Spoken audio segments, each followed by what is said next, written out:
Hey guys, welcome to Green Bean Fiction. So in today's video we are gonna see what if Deku had the power of alchemy movie. Before starting, make sure to hit that like button and subscribe if you are interested in MHA fanfictions. This story is Circle of Truth, Fullmetal Hero by Fandom Bard 12. Now without wasting any more time, let's dive in. Izuku Midoriya was born with many defects. He was born without his right arm and left leg, meaning he had to get something called automail at a young age. That didn't stop him from wanting to be a hero. If anything, it motivated him even more to become a hero and get a quirk. He lived in an age where quirks were an amazing thing and heroes were all around. You couldn't walk one step without hearing an average Joe say something about a hero saving a bunch of people. Merchandise was all around and you couldn't miss it by a single step. He wanted to be the hero that saves people with a smile on his face. He was wanting to be like his idol All Might. Yet, when he turned 4 years old, he was diagnosed as quirkless, which meant his dream may as well have been considered impossible. He was sitting in his room, looking at the computer sadly. The screen having long been turned off in his depression, he didn't know what he was going to do now. His friend had started to treat him badly and there was nothing he could do. "I wish I was strong like Kachan," he said. He then remembered something. His father had gotten him a book a while back along with a strange red necklace. The book was on something called alchemy. It was translated from some old texts and was made into a book for people to read for fun. After all, it sounded like a bunch of nonsense to a lot of people. Some truly believed alchemy was a powerful force that people could use and harness. Some thought it was an ancient religion that existed long ago. He got up and went over to a bookshelf. He grabbed a book with a flannel on it. The cover was a bright red with the symbol being an inky black. He opened the book and found something on circles and the law of equivalent exchange. He understood it enough. He was a pretty smart kid for his age. He had decided to give it a try. He looked through the book some more and found a strange-looking circle in it. It was much more different than the others. In the center, there was a U with a snake behind it. Around it were various zodiac signs. He didn't know what this means, but he had to try it at least once. Aries, Capricorn, Taurus, Gemini, Cancer, Libra, Aquarius, Pisces, Sagittarius, Virgo, Leo, and Scorpio. 12 out of the 13 zodiacal symbols. Izuku muttered to himself. He was in his backyard. He was drawing a circle with some chalk he managed to get. He had written down each of the zodiac symbols as directed, all in the right places.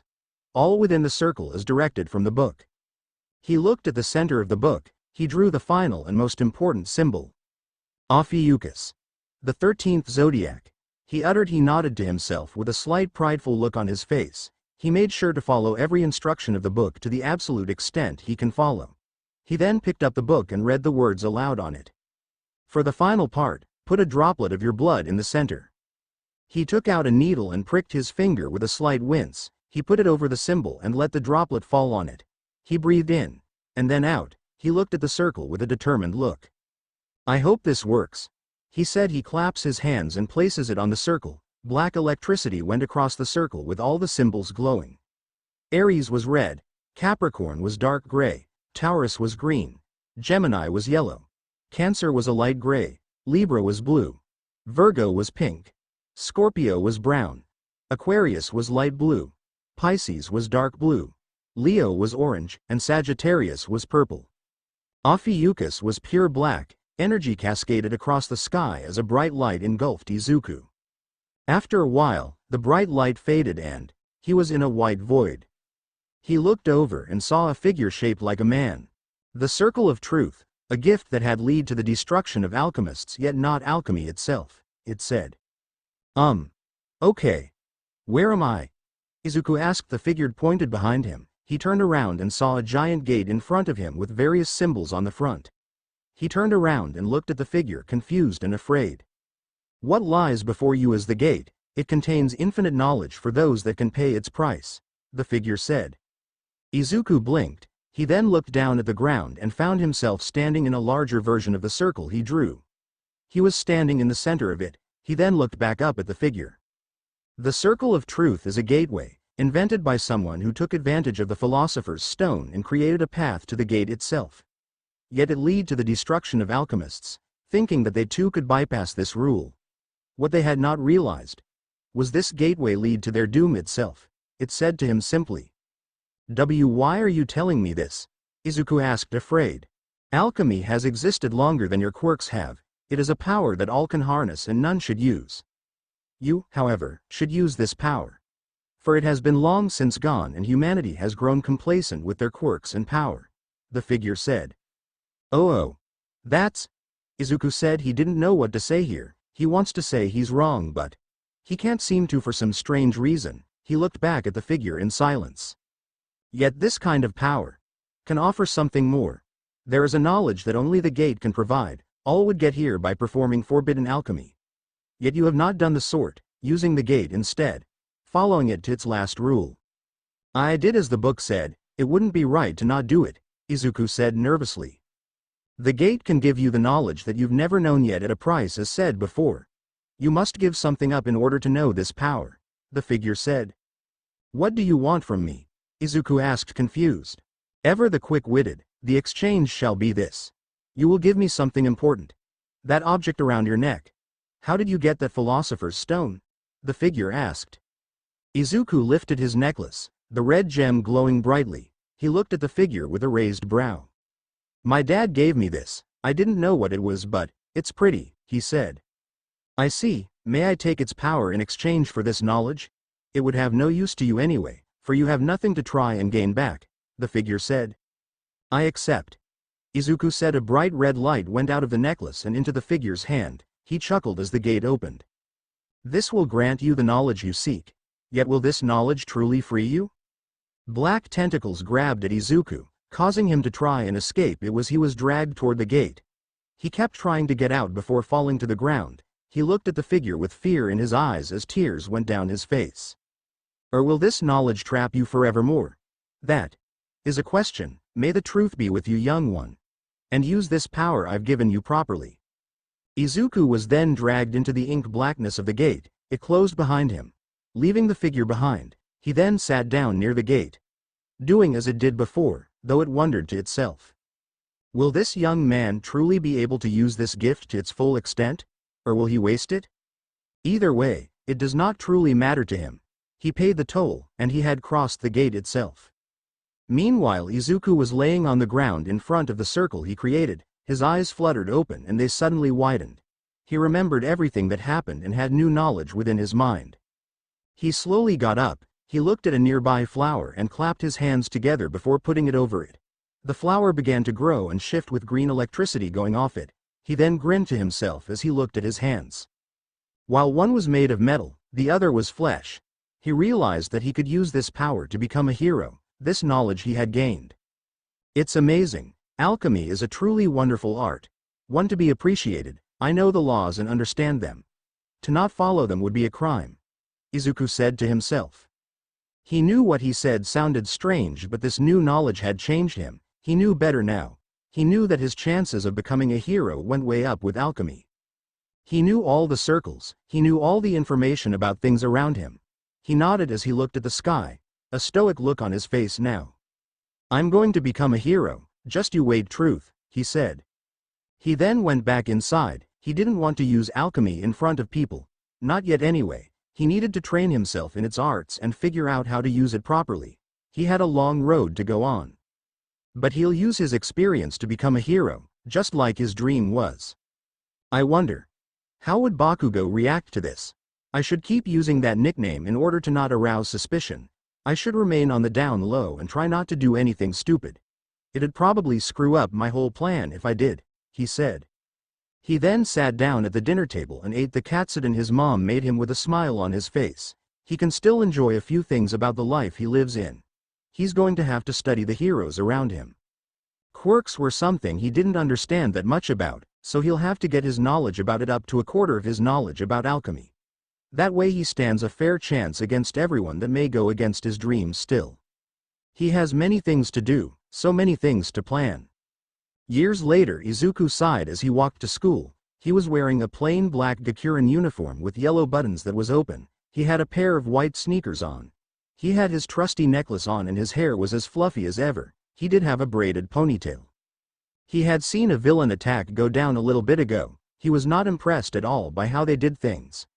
Especially Mount Lady's debut. She just wanted the attention and wasn't acting like a true hero. It disappointed him slightly that most people had forgotten why heroes existed and just want to become one for fortune and fame.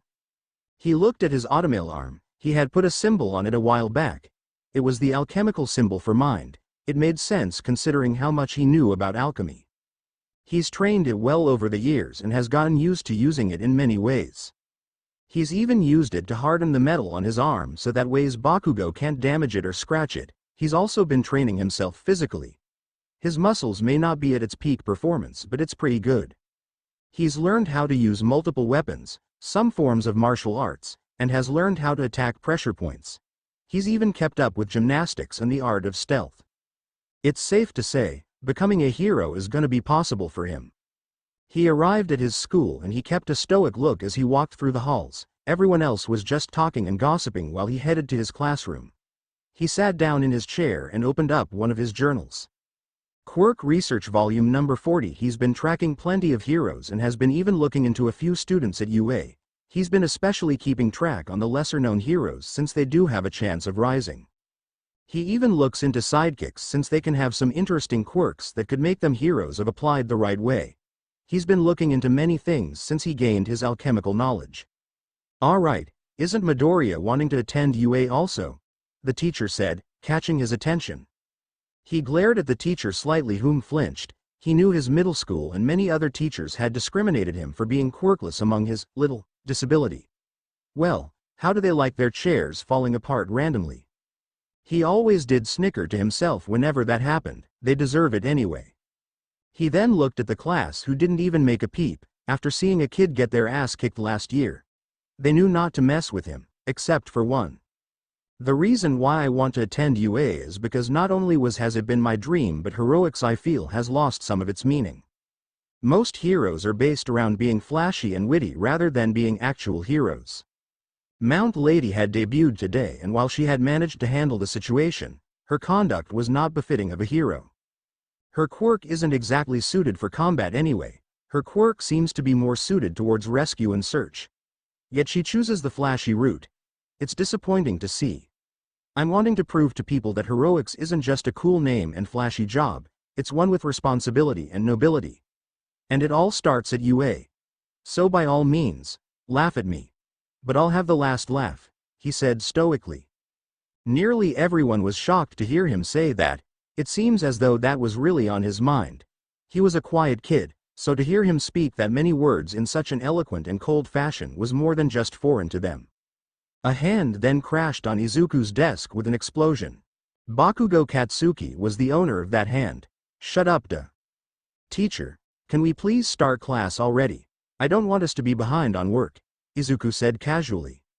Bakugo sputtered at being ignored before sitting down. He didn't want to get in trouble again for harassing the quirkless boy. He's got enough problems with his parents as it is. The class then began as per the usual. Izuku sighed as he packed his stuff up. He's been wanting to go home and relax. Sure, he likes school, but it's a bit hard to like it sometimes when people bully you needlessly, plus he has all this knowledge. He even learned some stuff on his own before he started middle school. He's finishing up some high school stuff now. He's a bit of a secret prodigy. He'll reveal that in UA in order to truly show Bakugo who's better than who. He was about to walk out before seeing Bakugo in front of him, a smirk on his face. Hey nerd. Wait, before you do anything, I need to do something important, Izuku said. He got up with his stuff packed, went over to a window, opened it, and then looked back at Bakugo with a casual look. He then gave him a salute. See ya, he said. Izuku then jumped out the window. Bakugo ran over shocked and saw that he was somehow moving down the building with ease. He arrived at the bottom and brushed himself off. He then looked at the explosive bully. He then got out his normal shoes from his bag and put them on. This isn't the first time he's done this, and this won't be the last time he will do that. He heard Bakugo yell out angrily at him as he walked away calmly. He knew those lessons would help him out in escaping. Though he was probably gonna kick his ass for escaping his wrath, he wouldn't get the chance to do that anyway. He's probably just gonna take that one test that people with intelligence quirks take to graduate early. It's the weekend tomorrow, meaning that he can do it. He had already scheduled it. Good, he'll show him up by doing that. Sure, it sounds wrong, but considering the bully thought he was always looking down on him even though he was being an actually decent human being. Yeah, he kind of deserved it. I wonder how mom would react to me graduating middle school early, he thought to himself. Izuku sighed as he began his trek back home. His mom has been proud of his intellect. Hell, he's been able to impress her with all of his knowledge. He's managed to keep top marks amongst the fact that he keeps his research hobby up. Honestly, if he manages to graduate early, not only would that be a massive relief on him but also his mom. He has a plan to help her. He can see she's stressed, and in all honesty, she deserves a break. She's done so much for him as a mother. Why not be a hero to her?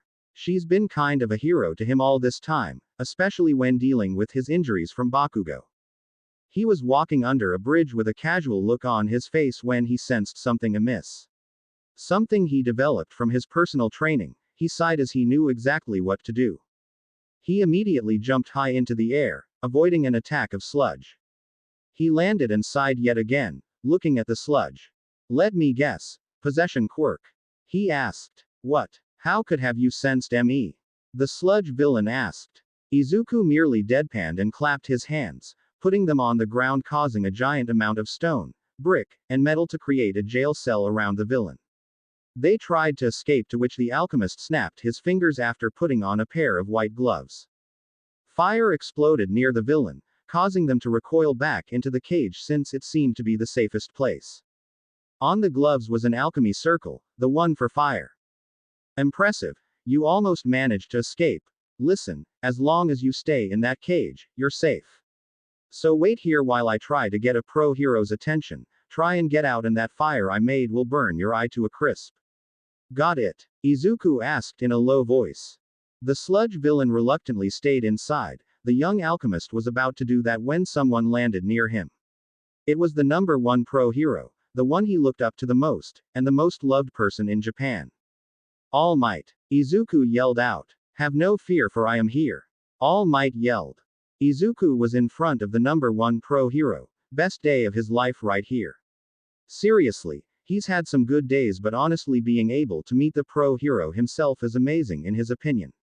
Despite all of his knowledge, he's still a fanboy. Young man, did you use your quirk on him? All Might asked. Okay, if I did, then it would have been in self-defense for 1. 2. I don't have a quirk. That was something else. Long story. And 3. Can I get your autograph?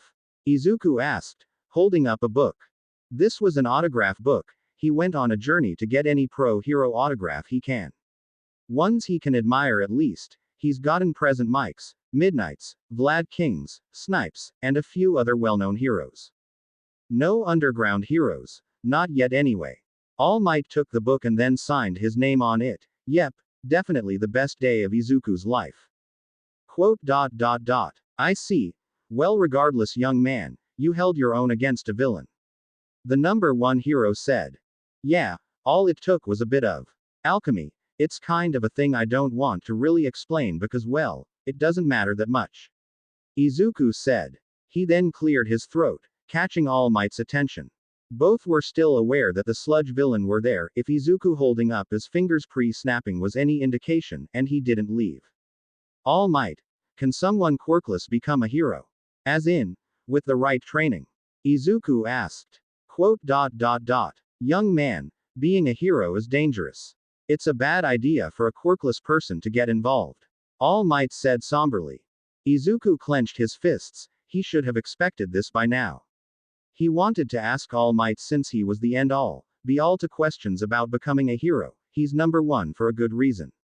Yet, you managed to hold yourself well against that villain with both your smarts and that alchemy. Maybe you can become a hero. Maybe not. Just remember, young man, being a hero isn't an instant win. It's a process that's honed through training. So yes, you can become a hero. Train hard, young man, and it'll happen. All Might said. Izuku smiled. He clapped his hands and removed the cage around the villain, before they could react. All Might knocked them out. He took them in some bottles and jumped off soon after, thanking the alchemist for his help. The young man smiled as he continued his walk back home. I guess I can become one.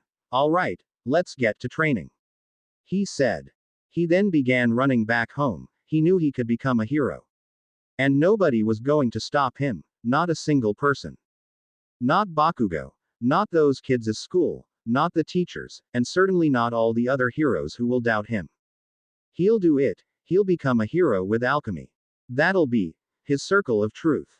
1 month later, Izuku reformed some old rusty metal into another bar of metal. He breathed out as he laid back against the beach. He had graduated middle school and passed the exam with flying colors, which amazed, well, the principal for one. Being a man of his word, begrudgingly for him enough, he let Izuku graduate, which was a great day for a lot of people. Since then, he's taken his mom on plenty of days out. Even to the spa. His pores actually felt good for once. Guess self-care is more important than he thought. He didn't really think about that. Been training for a while. The exam is still a long time away. I wonder what else I can make using my knowledge. He asked himself. Thanks to his knowledge of alchemy, he can make plenty of items that'll help him in combat as a hero. Even his own arm can be used as a weapon, though it'd be a bit dangerous, meaning he has to keep it blunt as to use it for stopping people rather than killing them. He's here at the old Dagoba beach turning a bunch of old objects into metal bars or pieces of metal that will allow him to make stuff that's fairly small, like a small knife. He's been making good progress on cleaning up, plus having to carry all those heavy bars of metal to his home is helping him with his muscle growth, meaning he's a lot stronger now. I guess I better get back to work, Izuku said to himself. Working on what? He then heard. He jumped a little upon seeing a man with shaggy black hair wearing a black t-shirt, black jeans, and black work boots. He wore a lot of black for this kind of weather. Hero training. Hello, by the way, Izuku said awkwardly. Right. So why are you using your quirk on a bunch of garbage? The man asked. Izuku blinked for a moment before looking at him, slightly annoyed. I'm pretty sure I didn't ask you for your opinion, he sassed. Just answer the damn question, the man said, annoyed. Izuku sighed, exasperated. He isn't exactly in the mood to explain stuff. All he wants to do is get ready to be a hero, eat food, relax, and repeat that till he gets into UA while showing up Bakugo. If you must know, I don't have a quirk. I'm using alchemy, he asked. Izuku clapped, put his hands on the ground and built a small sandcastle. The man's eyes glowed red for a moment before stopping. He blinked at Izuku. He had an extremely confused look on his face. Wait, you really don't have a quirk? The man asked. Yeah, wait, did you use your quirk on me? Izuku asked. Yes, my quirk is called Erasure. It allows me to erase other people's quirks, the man said. Izuku instantly recognized who this was, the mysterious underground hero, the one who fights entire groups without having to use a powerful quirk while being all alone, the man who can erase all traces of his presence with care. You're Eraserhead, the erasure hero, Izuku said. So you know who I am? Eraserhead said. Yeah, I keep an eye on all heroes, in school or otherwise. You're the first underground hero I've met, Izuku said. Eraserhead looked surprised at this information. He then looked at him with a critical eye. And why did this, pray tell? He asked. I'm wanting to become a hero, Izuku simply said. Eraserhead wasn't too surprised by the answer, but he was amazed at the alchemy, though he did have a question on his mind right now. Why are you wearing a green long sleeve? He asked. Izuku sighed and rolled a sleeve down, revealing his automail arm. Eraserhead looked at it surprised. His eyes darted towards the boys who had a casual look on his face. I was born without my right arm and left leg. My mom decided to get me automail since it would be better than some cyborg arm they would have. A good decision since I can use my alchemy on this, he said. That term, alchemy, why do you keep mentioning it? Eraserhead said. A lot of people thought it was a bunch of hooey. It actually wasn't. You know why? They didn't follow the instructions to the book as intended. People had tried to turn lead into some water without realizing that's not how the law of equivalent exchange works. You can turn lead into gold for sure, but you can't turn it into water. You can turn water into ice or other things similar. Understand? Izuku explained. I see. So you're turning all this metal into bars for Eraserhead asked. Simple. Weaponry. I can turn metal into a sword, a very blunt one but a sword nonetheless. Or other things, my arm can act the same way and while it is useful. I would like to keep people on their toes in order to keep an advantage. Izuku explained. Eraserhead looked at him in thought for a brief couple of moments before smiling creepily, which unnerved the alchemist upon seeing it. How about this? I train you, he said. Train what now? Izuku asked. You're clearly good at alchemy, you know what you're doing, but I can train you in using weapon and combat. While knowledge helps in a fight, it won't help without the skill to use that knowledge effectively. Plus, you need training in other things such as getting around a city effectively. Eraserhead explained. Izuku knew he had a good point, he doesn't have that much weapons training. He's learned quite a few but not enough to actually make too much of an impact on a fight every single time. And he does need to learn to freerun a bit better, that much he knew. Izuku then sighed and looked at Eraserhead with a grin. Alright then, name's Midoriya Izuku. He said. Aizawa Shota. Eraserhead said. Nice to meet you. Now, what time do we start? Izuku asked. Aizawa merely handed him a card and began to walk away. The alchemist looked at it. 4 p.m. at this address, don't be late. Below it, he saw the address which was to a warehouse from what he could tell. He nodded to himself and walked towards the rest of the piles of trash. He clapped his hands with a manic grin as blue electricity illuminated his facial features slightly. Let's get going, he said himself. He then continued his cleanup of the beach, doing all he could to clean it. All to become a hero. Izuku sighed as he stood in front of the warehouse his new mentor told him to go to. He didn't know why it was a warehouse but didn't bother to question it. He walked in soon after and saw Aizawa standing in the center. He had a bored look on his face as he stood there. The young alchemist walked over to him. You're on time, Aizawa said. I take my training seriously, so what's on the agenda? Izuku asked. First, you need to learn how to use these, Aizawa said. He then tossed him a pair of Eskrima sticks. Izuku grabbed them and got a feel for their weight. He then prepared himself for a fight. The underground hero nodded soon afterward. What I want you to do is attack this dummy I made. I'll be able to judge your combat skill when you're done, Aizawa said. Izuku saw the dummy and then began to attack it rapidly, striking it over and over as his new mentor watched silently. After a few hours of this, he was told to stop. At first, your form was a bit sloppy but over time you improved it. You'll need some more combat experience to improve your stance. Next up is parkour training. I'll run you through a few more things and then we'll be done for today, Aizawa explained. I see. Well, let's get going then, Izuku said. They then continued to train for the whole day. During all of this, Shota could see that his student had a bit of trouble with things at first before improving immensely. It's as if he can adapt quite easily to anything and he's trained himself in that skill. With enough effort, he might be able to be ready for UA in less than 4 months. It does beg one question, one important question. How did he learn to adapt so well? Was it a product of some kind of quirk? Is it some kind of thing he can do? Did he teach himself? And if so, why would he need to? Aizawa sighed as he sat back in his couch. Why am I so curious about this kid? He asked himself. His phone then rang. He sighed and picked it up soon after. The caller was his friend Hazashi. He's also a fellow pro hero like him, but he was an above-ground hero rather than an underground one like him. He gets on his nerves but he's fond of him. Plus he's the guy who gave him his hero name and was an all-around friend to him. Not that he'd ever admit that. He would rather die than say it aloud. He answered his phone soon after. Hey Shota, how ya doing? He heard an energetic voice say. Usual. I've been doing my hero work, Aizawa said. Same old Aizawa. So, the UA exams are coming up. Hoping that they have potential this time? Hazashi asked. Yes, the last group of students was awful. 3 of them tried to assault a student on the basis of a weak quirk. 4 of them didn't listen to a word I said. 7 of them had just plain flat out didn't want to even be there. 1 of them was just a general asshat to the others and was a spoiled brat. 5 of them were just dumb. They literally used their quirks in an incorrect fashion that would have killed them. and the rest thought they were some kind of gods. Yeah, they were kicked out real quick. Even arrested on assault charges. Aizawa complained.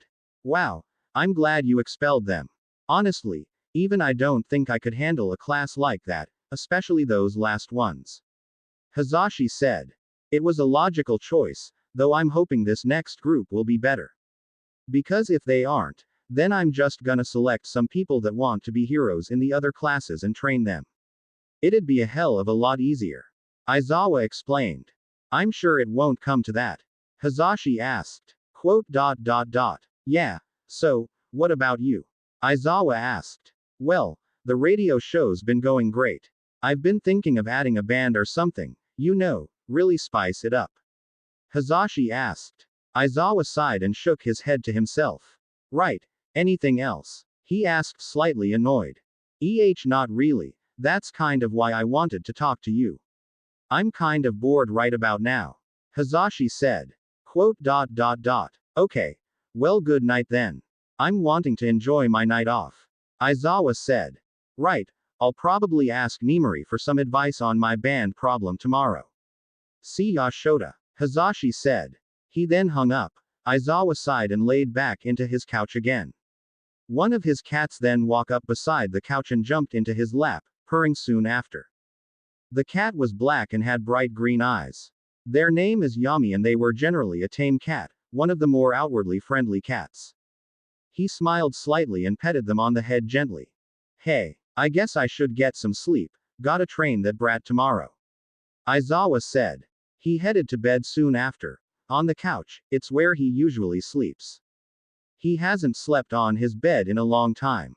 2 months later. Again. Izuku managed to get past his guard and was about to do it again, Aizawa ready to block with both arms. The young alchemist went past him and suplexed the hero with speed and efficiency. They've been doing this for about an hour now. Alright. That's all for today. Aizawa said while on the ground. Izuku was tired as he sat on the ground, grabbing a bottle of water soon after. The underground hero was impressed. 2 months in and he has almost mastered the basics of what he's been teaching him. During UA, he's probably gonna have to go with more advanced stuff in order if he was gonna teach him anything new. The warehouse door opened revealing a blond man that had an energetic look on his face with a large grin. Hey Shota, I thought you would have been here since you usually come here to train that kid you mentioned. Wait, is that him? The man asked. Hazashi, this is Midoriya, he's the kid I mentioned. Aizawa said. Hazashi smiled and stuck out a hand at the kid. Nice to meet ya kiddo. He said. Your present mic right? Izuku asked simply. Yep. A fan right? Hazashi asked. Yeah, I've even got your autograph from 2 years ago. Izuku said with a smile. Hazashi blinked at this, he then grinned even wider. Huh, thought I recognized you. Well, little listener, it's nice to meet the person who caught Aizawa's fancy. Even mentioning that alchemy thing you do. He said. Right, it's one of the things that caught his attention. Honestly, it was a surprise meeting him in the first place. Izuku said simply. Hazashi nodded at this and looked at Aizawa. Huh, you didn't tell me the kid was so, well, polite. I mean, I remember he was polite about the autograph but it's really obvious here. He said. Don't let that fool you. In a fight, he'll probably taunt you in every way possible. He'll make the occasional quip if he's annoyed enough. Aizawa said simply. Hey, what can I say, it's something I like to do. Izuku said with a shrug. Hazashi chuckled slightly at this, he then looked at him curiously. If you don't mind me asking, how does that alchemy stuff work? He asked. It's kind of simple. Let's say you wanted to turn a bar of metal into something different like a sword. You'd need to think about the sword, use alchemy to shift and change its form and voila, you've got yourself a brand new sword. Izuku explained. Huh, that's simple. Hazashi said. I've downplayed it a bit, honestly alchemy has a lot more intricacy than you think. Plus anybody can do it, you do have to follow the rules to the absolute maximum. Izuku explained. Hazashi nodded, he then looked at him with a more curious look. I've gotta ask this, but, you can make anything with it right? He asked. Basically anything. Izuku asked. Like turn lead into. I'm not doing that, Izuku said blankly. Hazashi looked downcast upon hearing this. He really wanted to be rich. Why not? He asked. For one, it'd require a whole bunch of energy to even do. 2. I'm thinking of the economy because I do not want the entire thing to crash. 3. A lot of people would get suspicious where you got it. And 4. I don't really want to. Izuku explained. Oh. Well, what else can you do with it? Hazashi asked. I can do things like manipulate rocks, fire, plants to an extent, and transmute a human body. Izuku said. Hazashi looked at him shocked upon hearing about the last one. Wait, so you can mess with people's bodies? He asked. Among other things, but it can possibly bring back the dead. Izuku said. He then looked at Hayazi with a serious look on his face. But I must tell you this, human transmutation is a serious taboo from what history details. For it requires an extreme sacrifice and breaks nearly all laws of alchemy. People have done it and have caught the ire of many beings. Plus, it is impossible to truly recreate a human being, not without a soul, and what is the equivalent to a human soul? Nobody knows, therefore it is forbidden. He said. Wow, that's really serious. Hazashi said in awe. Well, when a person can turn a little girl in a chimera by fusing them with a dog, I think I'd rather avoid letting people do that. Izuku said. That happened once. Aizawa surprised. He then handed him a document. The underground hero looked at the title. The Trial of Sho Tucker. That document details the proceedings of a trial from when alchemy was at its highest. It hasn't been 100% translate since it's a very ancient document, but it details someone who was a state alchemist, having fused their daughter with their dog in order to keep their license and thus breaking many laws in doing so. He was convicted shortly afterward and was killed without hesitation. Izuku said in a deathly serious tone. Interesting. Aizawa said, looking it over slightly.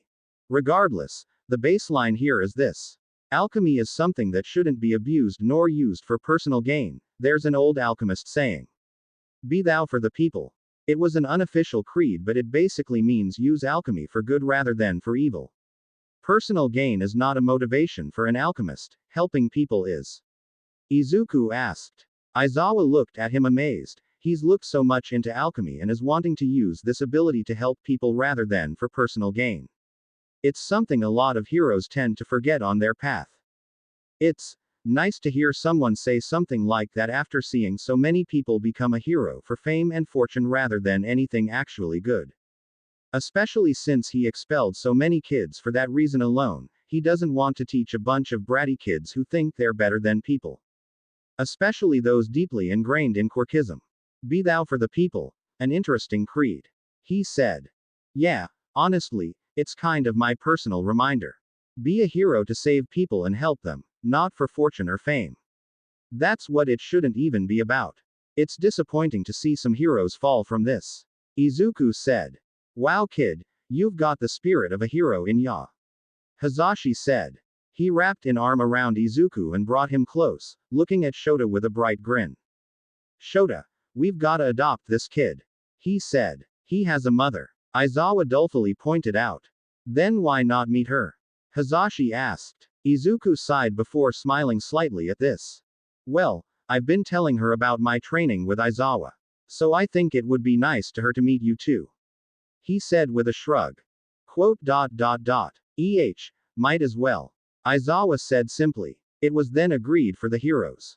They'd visit Midoriya's place. Izuku took a long swig of water as he sat down. His training has been going well. He's been getting stronger, faster, and much better at fighting. His alchemy skills have improved also. He can instantly turn his arm into a blade rather than it being a 5-second process. He's able to quite a lot now. So, this is where the green bean you mentioned was. A female voice rang out. Aizawa and Hazashi looked over with shocked look on their faces. Izuku joined them upon seeing who it was. It was Kayama and she knew where they were. Why are you here? Aizawa asked. Well, I figured since you've been talking about this student so much. I figured why not come see all the hubbub, gotta say, he's kind of impressive. Kayama said. Thanks Midnight-san. Izuku said shocked. Please, Call me Kayama. I'm not on duty right now. Besides, the way I figure it, he could use some extra training. Kayama said. Hazashi looked at her confused. What would you train him in? He asked. I'd train him in the art of negotiation. Kayama said plainly. They forgot that she occasionally had to negotiate with villains in order to save hostages. She was pretty good at it since she didn't just use her charm but also her tact and a bit of wit. It'd be important to teach Izuku that since it'd help him in the long run. Wow. Thanks. Izuku said. Don't thank me yet, Green Bean, because by the time I'm done, you'll be able to charm a bear with just a wink. Kayama said with a sadistic grin. Izuku silently prayed that day for every god and goddess in existence to not screw him over with this crazy woman in front of him that was, currently, terrifying him with that grin she had on her face. Those prayers would be ignored. Several hours later. Izuku sighed as he collapsed on his bed. He hadn't done that in years, but all the lectures and lessons he got from Kayama drained everything out of him. He was smart, he knew that, but he didn't have social smarts. An entirely different subject that he didn't pick up on easily, which sucks quite a lot. So he had to go through that hell for a very long time. Training rough today, sweetie? Inko asked. Izuku replied with a muffled yes. His mom sighed and sat down near him. She's been looking better as of late. She was skinnier, a bit taller, she looked younger, and she was a lot healthier. Well, whatever it was. You'll get through it, you're my determined little boy. Inko said with a smile. Izuku looked at her and smiled tiredly. Now come on, let's get some katsudon. Inko said. Izuku silently got up and went out his room with her. He didn't really want to talk and she understood that. After all, when she started exercising she didn't want to talk for a long time also. She didn't have anything to say nor could she think due to how exhausted she was. So, she was fine with having a silent dinner, though her mind wandered to other things. Especially dating, she wondered if she would ever find love again. Questions for another time, for now. She'd just relax as per usual. 1 month later. Inko Midoriya was many things. She was emotional, she was a bit prideful, she was kind, she was graceful in action on occasion, and she knew her stuff. She wasn't an idiot, she knew that her son changed slightly. And she was all for it. She knew he was being bullied but never wanted to force him out of fear of him rejecting her, but when he actually went to her and told her about how Bakugo acted, she was happy and yet, sad to see that Bakugo was the one hurting him. She was prideful when he was the smartest in his class and graduated from his classes early. She cried happy tears when he decided to hang out with her, and she was graceful in him helping her get groceries. So when Izuku told her about his training with Aizawa, she was perfectly fine about it. She's actually heard of Aizawa and knows that under that rough exterior, he's a pretty nice guy.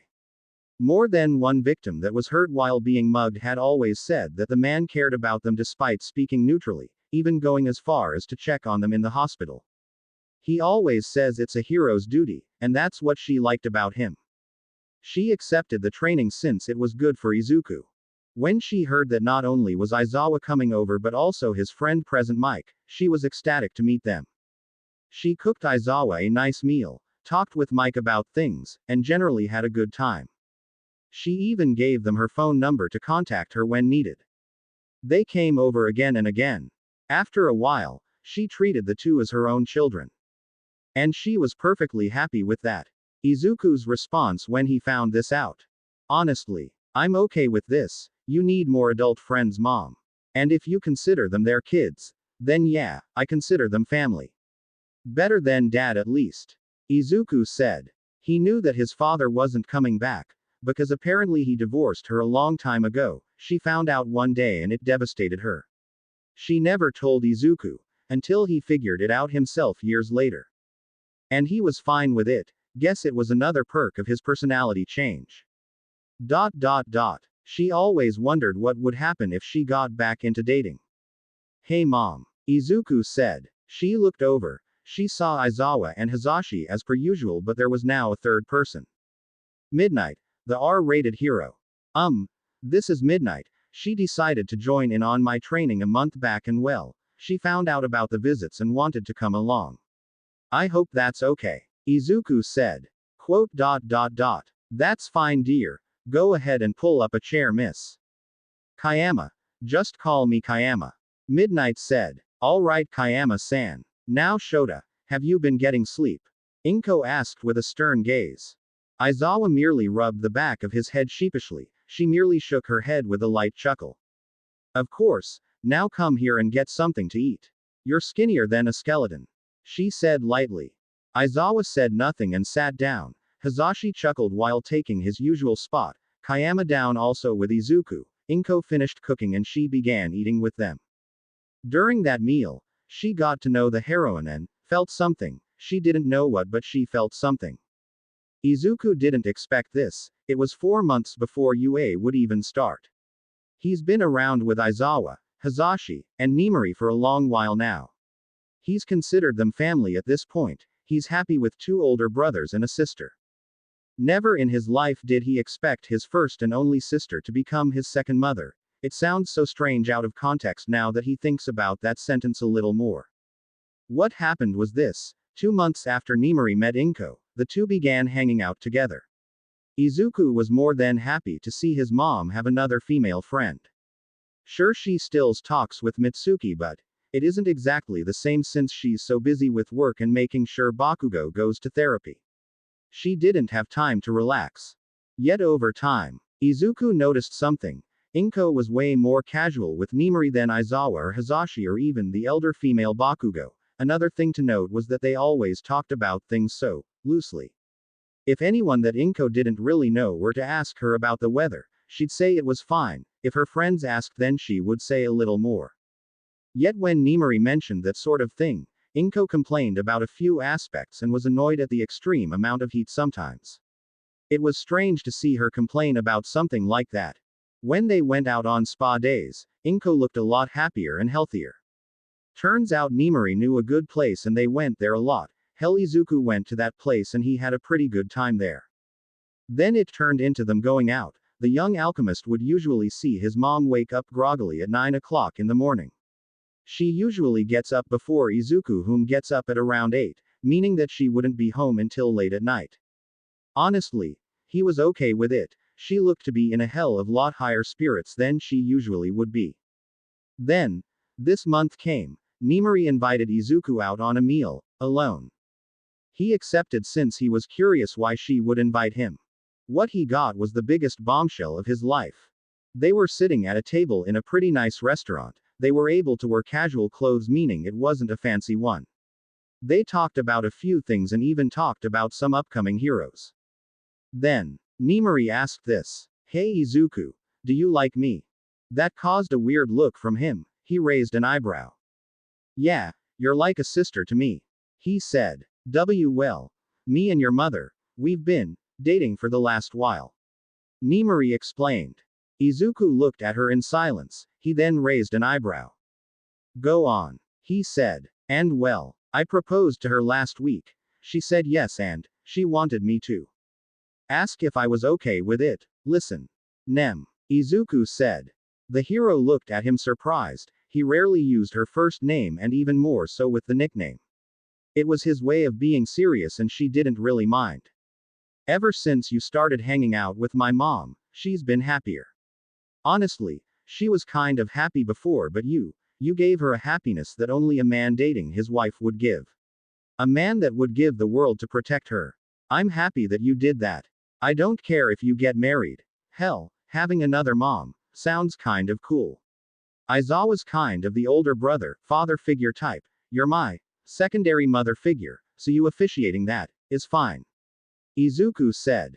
Aye, thank you. Nimari said softly. Hey, don't thank me, Mom Knight. I'm just telling you it's fine. Izuku said with a smile. Quote.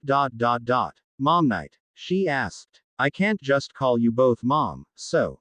Mom Knight. Izuku said. Nimari smiled and gave him a hug. He hugged her back. They stopped hugging and the hero looked at him with a deathly serious look. But if you ever mention anyone at school that I'm your mother, I'll kick your ass. She said. Whatever do you mean, Midnight Sensei? Izuku said with a shit-eating grin. Nimari blinked for a few moments before ruffling his fluffy hair with a chuckle. Aren't you a little trickster? Alright, Midoriya-san. she said. The two chuckled as they walked out of the restaurant, after paying the bill. They discussed this after they finished eating after all. 2 months later, Izuku jogged towards another villain attack. He still studies them in order to get a leg up on fighting villains. The more quirks he can understand, the better he can combat against them and be a true hero. He wrote down in his notebook after the whole thing, it was a pretty simplistic fight. Some villain shows up, he fights the hero, they fight for a while, then the villain loses. Typical stuff. He sighed as he walked back home yet again, he's been pretty happy. In 4 months, his mom and Nimari were finally getting married. They didn't want to put it off for too long and wanted a simple wedding. It was nice really, he'd come home and see them talking about it. Yeah, they moved. The apartment was a bit small for 3 people despite the fact that Hisashi was supposed to be living there, yet he divorced his mom like the bastard he was after Izuku was born.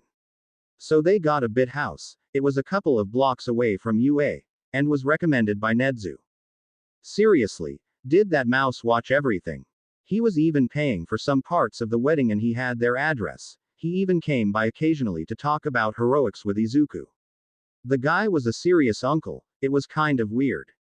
He then felt a hand on his shoulder, he pushed it off and turned around to see Bakugo. He was glaring at him with hatred in his eyes. Shitty Deku. He growled. Ah, Bakugo-san, to what do I owe the displeasure of seeing you here for? I was just heading home when you, well, just did your thing. Izuku said. You think you're hot shit because you managed to get a hero mom, a set of heroes training you, and you becoming so strong. Bakugo growled. No, I don't actually. I think I'm just kind of lucky, especially on the whole mom thing. Izuku said. Well, what about your dad? Bakugo yelled. You mean Hisashi? Dude, he's been gone for like years now. He divorced my mom a long time ago. I thought Mitsuki would have told you that. Izuku said. Bakugo looked at him confused before looking at him angrily. Regardless, why don't you stay down and be the shitty little Deku that you are? He yelled. That reason right there, the fact that you're pissed off is why I do it. If you think I'm weak and that I think I'm the hottest shit on the market then I have more than enough motivation to become strong. To prove you wrong. Izuku said. He readied to use alchemy. He knew Katsuki was violent. He knew that if he was pissed off enough then he would ignore the quirk laws and attack him here in broad daylight. So he would have to defend himself. Self-defense with a quirk is allowed after all. And well, alchemy isn't a quirk but they'll just consider it that and move on. Damn bureaucrats. Oh, and weak little Deku is gonna prove me wrong. Then why not you show off those moves of yours? Bakugo asked. Because he doesn't need to. He heard a familiar voice say. Bakugo turned his head around to see Inko standing there, an angry gaze in her eyes. She was with Nimari, she was holding some shopping bags. Now, Bakugo Nitaro Katsuki, just what in the hell are you doing harassing my son? Inko said angrily. Bakugo suddenly became very, very afraid. From stories told by his mom, he knew how the Midoriya's anger worked. If she said your last name angrily, she wasn't that mad. If she said your first name angrily, she was mad at you. If she said your first and last then you were in trouble. If she says your full name down the middle initial or replace the middle part with a curse word, then she was majorly pissed off. He said stunned. Well, I'm waiting. Inko said, tapping her foot angrily. Bakugo slowly backed away. He glared at Izuku. I'll kick your ass later. He muttered. He then ran away. Izuku was more than a bit shocked. His own mom managed to make the most explosive person he knows to run away. The person who'd probably attack a bear unprovoked ran away after Inko's anger was directed at him. Wow. He pinched himself to see if he was dreaming. He wasn't. He looked at his mom shocked. I didn't know you could get that angry. He said. Hey, found that out after some weirdo tried harassing me. Nimari said with a grin. Inko rolled her eyes. She walked over to Izuku and patted his shoulder with a smile. I'm proud of you. You stood your ground, and called us when you were in trouble. She said. Izuku looked at her confused. He never got out his phone. Mom. I didn't call you, he said. Wait then, Inko uttered. The two look over and saw Nedzu walking away, a cell phone in hand. The two then remembered he asked for their phone numbers last week. He also liked to people watch on occasion. ... They had no idea how to feel about that. Izuku stood in front of UA with a thoughtful expression on his face. He was there. He was at the academy of his dreams. All he needed to do was pass a few tests, which would be easy considering everything he can do now. He began to walk forward with a determined stride. He then caught a girl who was about to trip. He helped her back up soon after grabbing her with one arm. Wow, thanks, she said happily. You're welcome. The name's Midoriya Izuku, by the way. Izuku said, hiking a thumb to himself. Right. I'm Ochako Uraraka. Uraraka cheered. Izuku smiled at this. He then gave a small thumbs up with a grin. Alright, nice to meet ya, he said. He then continued to walk forward. He looked at Ochako over his shoulder with a grin on his face. You should probably hurry towards the school if you want to do the exam, he said simply. She then ran past him. He chuckled to himself while lightly shaking his head. He then looked at his covered automail arm. He made sure to put padding around it and a padded glove in order for people to not look at it. He's not comfortable with people looking at his arm. He doesn't need to for his legs since, well, it's his leg. He just needs to put on pants with long legs and he's fine, plus he wears shoes anyway. He walked inside soon after. He sat down in his chair with a casual grin on his face. Present Mike then walked in. Welcome to the hero exams. Can everyone give me a hey? He said. Heyo. Izuku yelled out. That made a few people do the same thing upon seeing the boy do it. Present Mike grinned widely as he pointed a finger to Midoriya, which caused a lot of people to look at him and thus caused him to wave at them cheekily.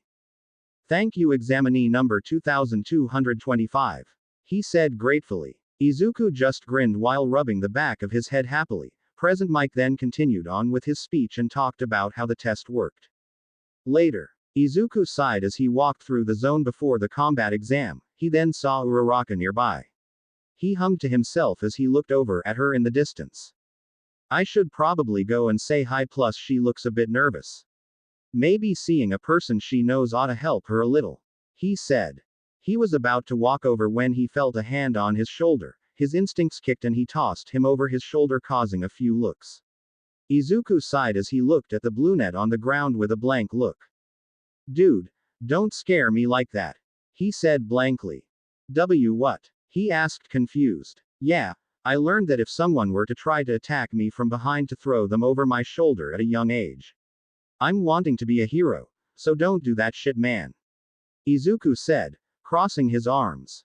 The person on the ground blinked at this. Izuku sighed and continued to walk towards Uraraka, who saw the event and was a little amazed that he could even do that kind of thing. Maybe she should consider doing martial arts also. Wow. You really know martial arts? She asked. Yeah, had to for the career I'm wanting to go into, Izuku said. Ah, that makes me feel a lot less confident, Uraraka said, downcast. It's fine, you'll do well with whatever you have, Izuku responded, patting her back. Hold on just a second, he heard. Izuku looked over with a blank look at the blue net he just threw over his shoulder a few moments ago. He raised an eyebrow slightly. What? He asked. What gives you the right to do that to another examinee? The person asked pointedly. And what gives you the right to sneak up on me like that? You could have just walked in front of me instead of scaring me like that, or just not do that. Don't get into other people's business, dude. It can only concern you if it's either suspicious, and I don't know about you, but I don't think I can do anything like that with the security cameras around here, Izuku explained frigidly.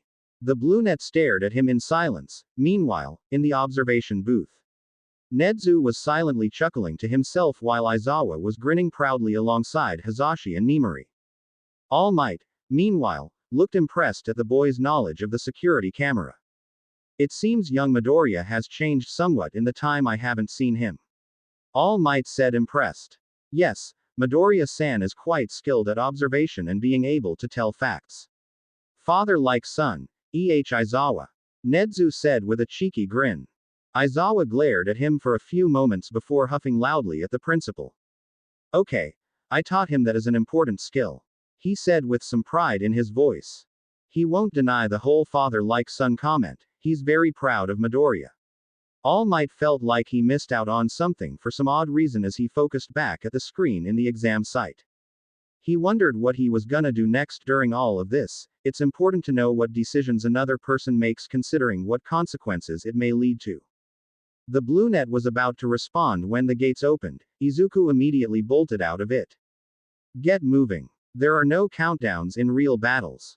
Run, run, run, listeners. You're wasting airtime here. Be like Midori-san over there. Present Mike said over the speaker. Izuku rolled his eyes at the little slip, at his many nicknames he's received from Present Mike over the time he's knowing the hero. He took off the glove on his automail arm and activated the blade on it. He slashed through the one pointer in front of him. He then put his hands on another and deconstructed it.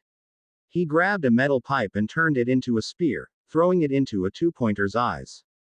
He grinned as he ran out of the area and left more and more destruction in his wake, helping a few people that were in trouble while looking for more enemies to defeat.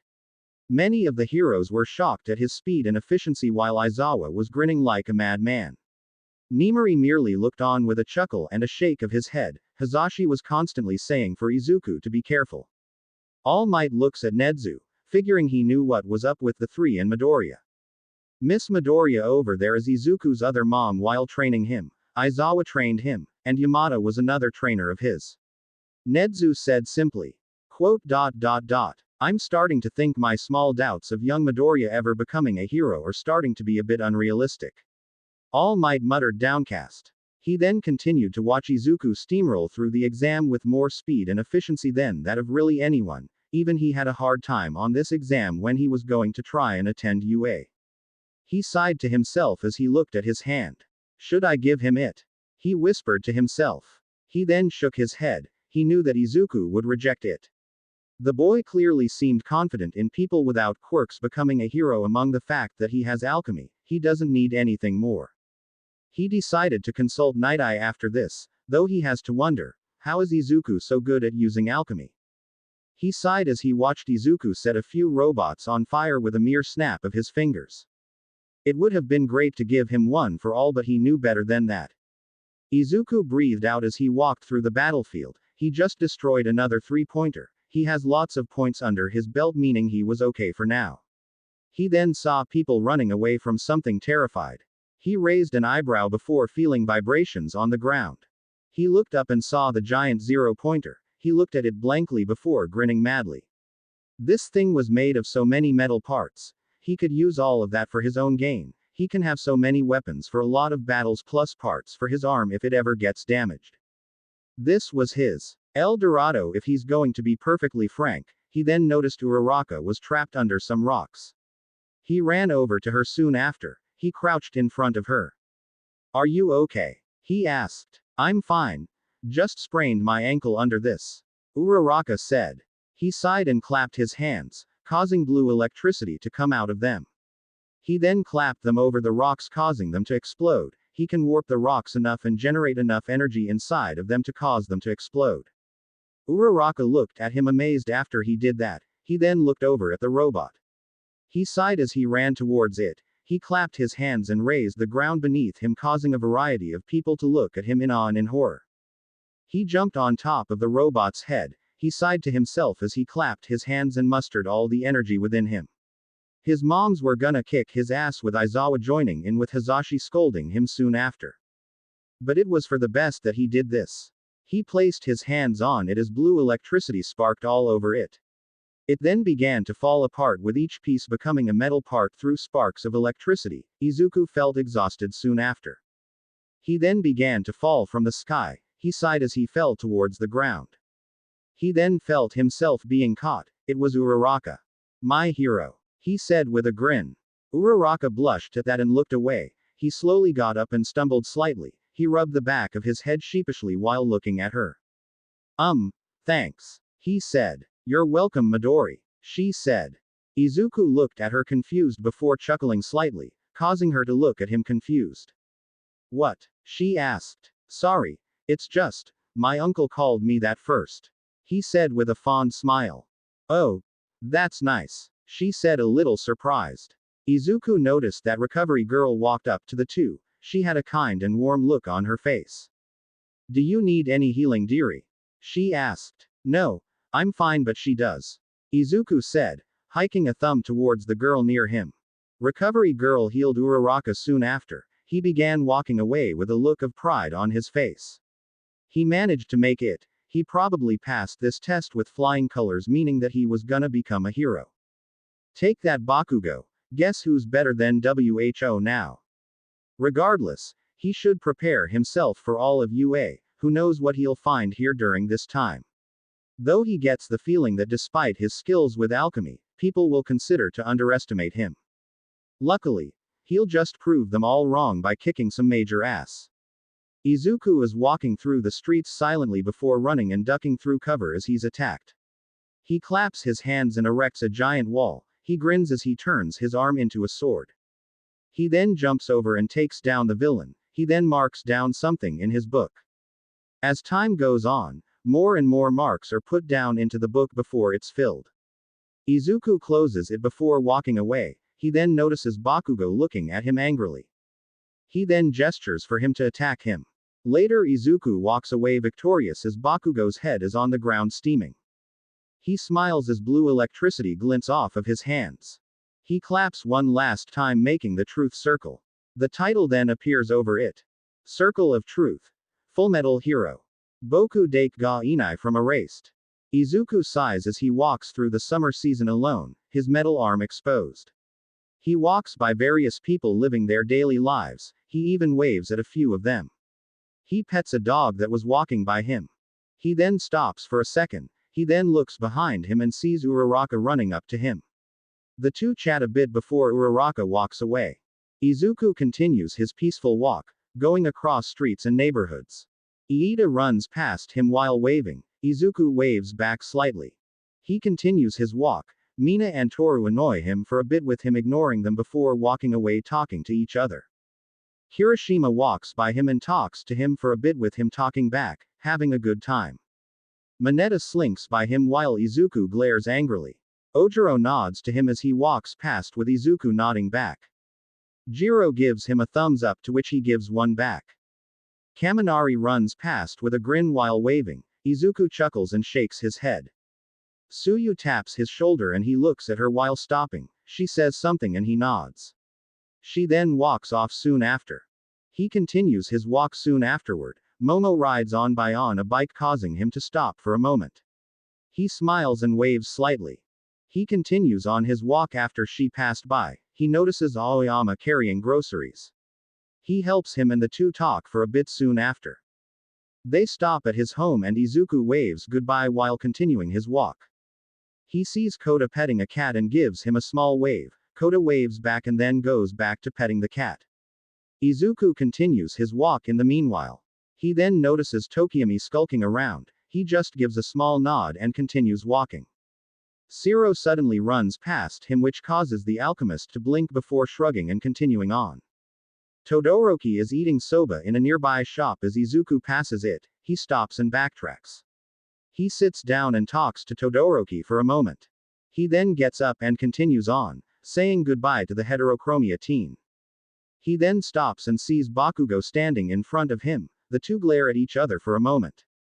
Bakugo huffs soon after and walks past him annoyed. Izuku shakes his head and continues onward. He continues to walk alone until it reaches sunset. He then arrives in front of his home. He sees his mom standing in front of there with Aizawa, Hazashi, and Nimari nearby. He hugs his mom and walks inside soon afterward with the others soon after. Ending the day at night.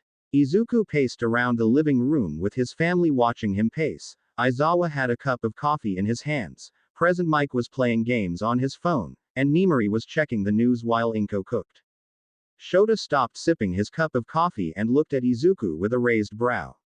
A bit eager for your letter, EH? He asked. Well, yeah, you're refusing to tell me anything, which makes sense, but I'm curious how much I destroyed it out there. Izuku said. Aren't you being a bit cocky? Aizawa asked. Izuku then looked at the man he would call a father and brother with an incredulous look. Everyone knew what this meant. He had an explanation that would mean he'd have this victory in his favor. Dad, I'm well aware of the fact that I rescued a whole bunch of people, aced the written exam, and managed to destroy enough robots to make even Bakugo green with envy in such a short amount of time.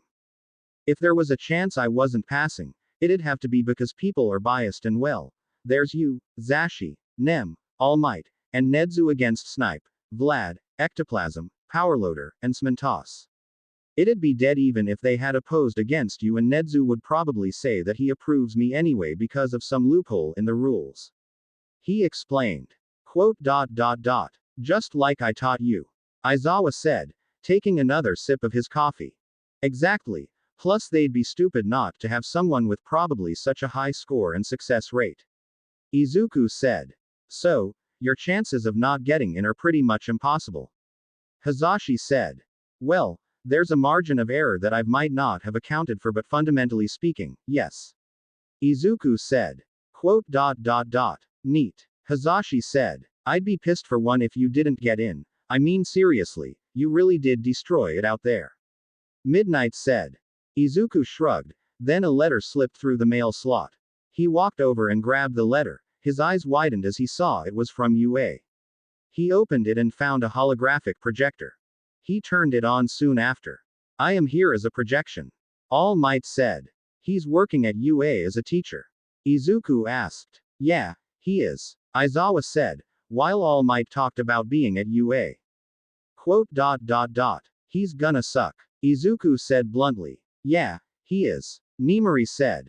All Might then cleared his throat soon after he finished his explanation. Midoriya Izuku, you managed to pass the written exam with a perfect score, which would have landed you as a student in the hero course regardless of what you would have gotten on the combat exam, but in that exam, you managed to get 100 villain points. One of the highest records we've seen, but in terms of rescue points, you managed to get 200, in total your highest score is. Izuku's eyes widened as did Inko's when the score showed up on screen. 400 points. New record. 400 points. Izuku said shocked. That's right, 400 points. You are the only student to have gotten that many points, all without an actual quirk. The record has been shown you know alchemy, meaning that you still do not have a quirk but possess an extra ability. This will be omitted from any official texts released to the public, but regardless, you have managed to show UA how skilled you are. All Might put his hand forward toward the screen. Izuku looked at it amazed. Come young Midoriya. This is your hero academia. All Might said. The projection then ended. Izuku had a shocked look on his face. He passed. He really did pass. He managed to basically get into UA without any real problems. Yeah, I knew how many points you got. Plus you were right about earlier. Vlad and Snipe objected to it but soon knew they were outnumbered by how many people agreed on you passing. Aizawa explained. Way to go kid. Mike said. Quote. I really did it. I never really expected to actually get in. Izuku said. This caught everyone's attention. The alchemist looked downcast in the meanwhile as he held the projection in his hands. Quote. I've always been told by people around me that I was useless, that I had no real ability. My father left because I had no quirk. I was bullied because of a lack of a quirk, and without alchemy. All Might would have told me the same thing as everyone else. My quirklessness would have gotten me no actual future. I probably would have ended up as one of the more homeless people, yet. I did it. I passed. Izuku said softly. Quote. I'm going to kill Bakugo. One of the adults in the room said. Everyone looked over shocked at Inko of all people. She had a red-hot glare on her face. He treated you like shit over a lack of a quirk. He treated you along with other people badly because of something like that. I know that I said I was sorry for the lack of quirk you had, but even I treated you like my son. Izuku. Never give up. Never doubt yourself like this. You're strong. You're smart. And you're kind. Don't let anyone ever change that. She said. Mom. Izuku said shocked. Yeah, I'm gonna kick Bakugo's ass also. That kid should learn some manners, I swear. Hazashi said. We shouldn't hurt him, but I think training him till he passes out ought to work. Aizawa said darkly. Quote. I'm just gonna knock him out and whip him. Just say it's private training. Nimori said. I see Bakugo-san has caused trouble for Midoriya-san. They heard. They looked over at an open doorway to see Nezu. They forgot they gave him a house key since he was probably going to visit one of these days. He had a bright smile on his face and yet he had a dark aura. I think I can approve Bakugo for some private training with the three of you. After all, I was never fond of the belief that quirks give you strength. Nezu said. Izuku suddenly saw as the adults schemed for Bakugo's downfall. He mentally sighed as he tried to feel bad for his childhood friend, yet he couldn't. He was a little happy that he was getting his ass kicked. He honestly had it coming for all the shit he's pulled in the past. Even if Mitsuki got involved, he still tried to start some stuff and was generally an asshole. Karma's just gonna get its due. Meanwhile, one Bakugo Katsuki felt a sudden chill go down his back. He felt like he would dread UA after seeing his letter come in. Play opening 1. Izuku sighed as he stood in front of UA. He managed to get in. Finally, he also managed to quell everyone's anger by saying that he'll get the first shot in when he gets the chance. Everyone approved since they figured that the same person that Bakugo hated was also the same person to show him up would be better than kicking his ass for what he's done. He walked into the school and found his way to his new homeroom. He felt a bit nervous. He didn't know what was going to come of all of this. Were the other students going to be kind to him? Would things be better for him? He doesn't know. All he hopes is that blue-haired guy and Bakugo won't be there. He opened to the door to see. Get your feet off that desk. What did ya say you extra? Bakugo and that guy from the exam. He silently sighed and sneaked over to his desk without another word. The two argued for a short bit while Izuku took out his alchemy book and began to reread it for the 2984th time. Yes, he counted each time he would read it and he has read it that many times. Oh, hey Midoriya, a familiar voice cried out. He then saw as Bakugo and Iida looked at him while Uraraka ran over to him. He silently screamed in his head as he noticed Bakugo's glare. Damn it, my cover's been blown. He thought to himself. You should sit down. Class is about to start. Izuku said casually. Oh right, Uraraka said. She then sat down in her seat soon after. Then Aizawa rose up from behind his desk in his bright yellow and custom-made sleeping bag.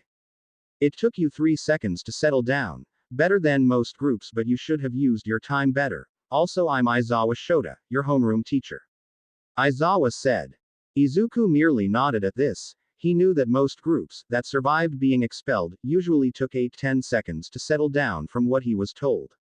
Meaning that they were already a cut above the rest from doing that. This is kinda sudden, but I need you to put on these uniforms and head to the field. Aizawa said while holding the aforementioned uniform.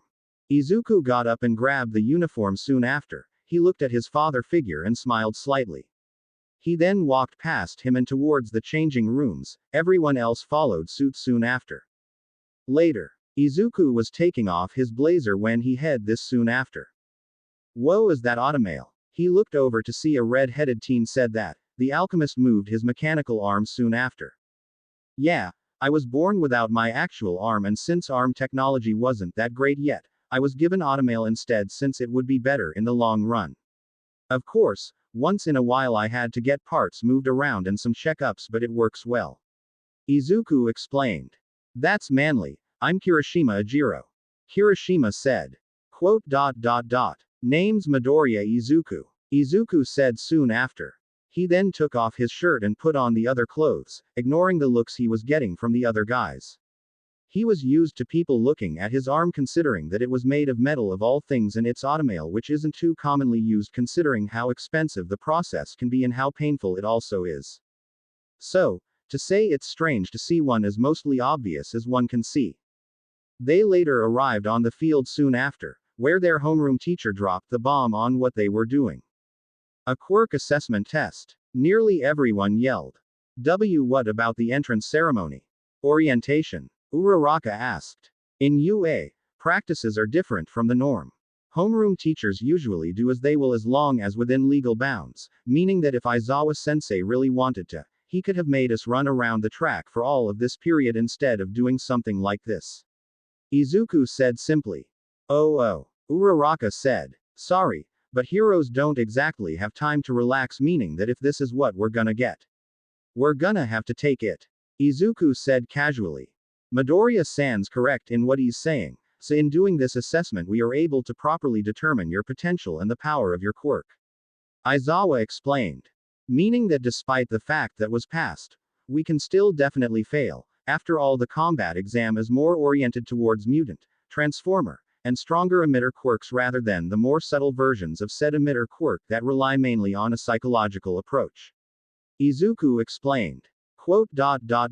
Wow, that's kinda depressing. A yellow-haired boy said. And so seeing someone die, now let's get this assessment done with so that way we can start learning. Izuku said. Yes, enough talking. Izuku, since you finished top of the exam, I need you to tell me your throw in junior high.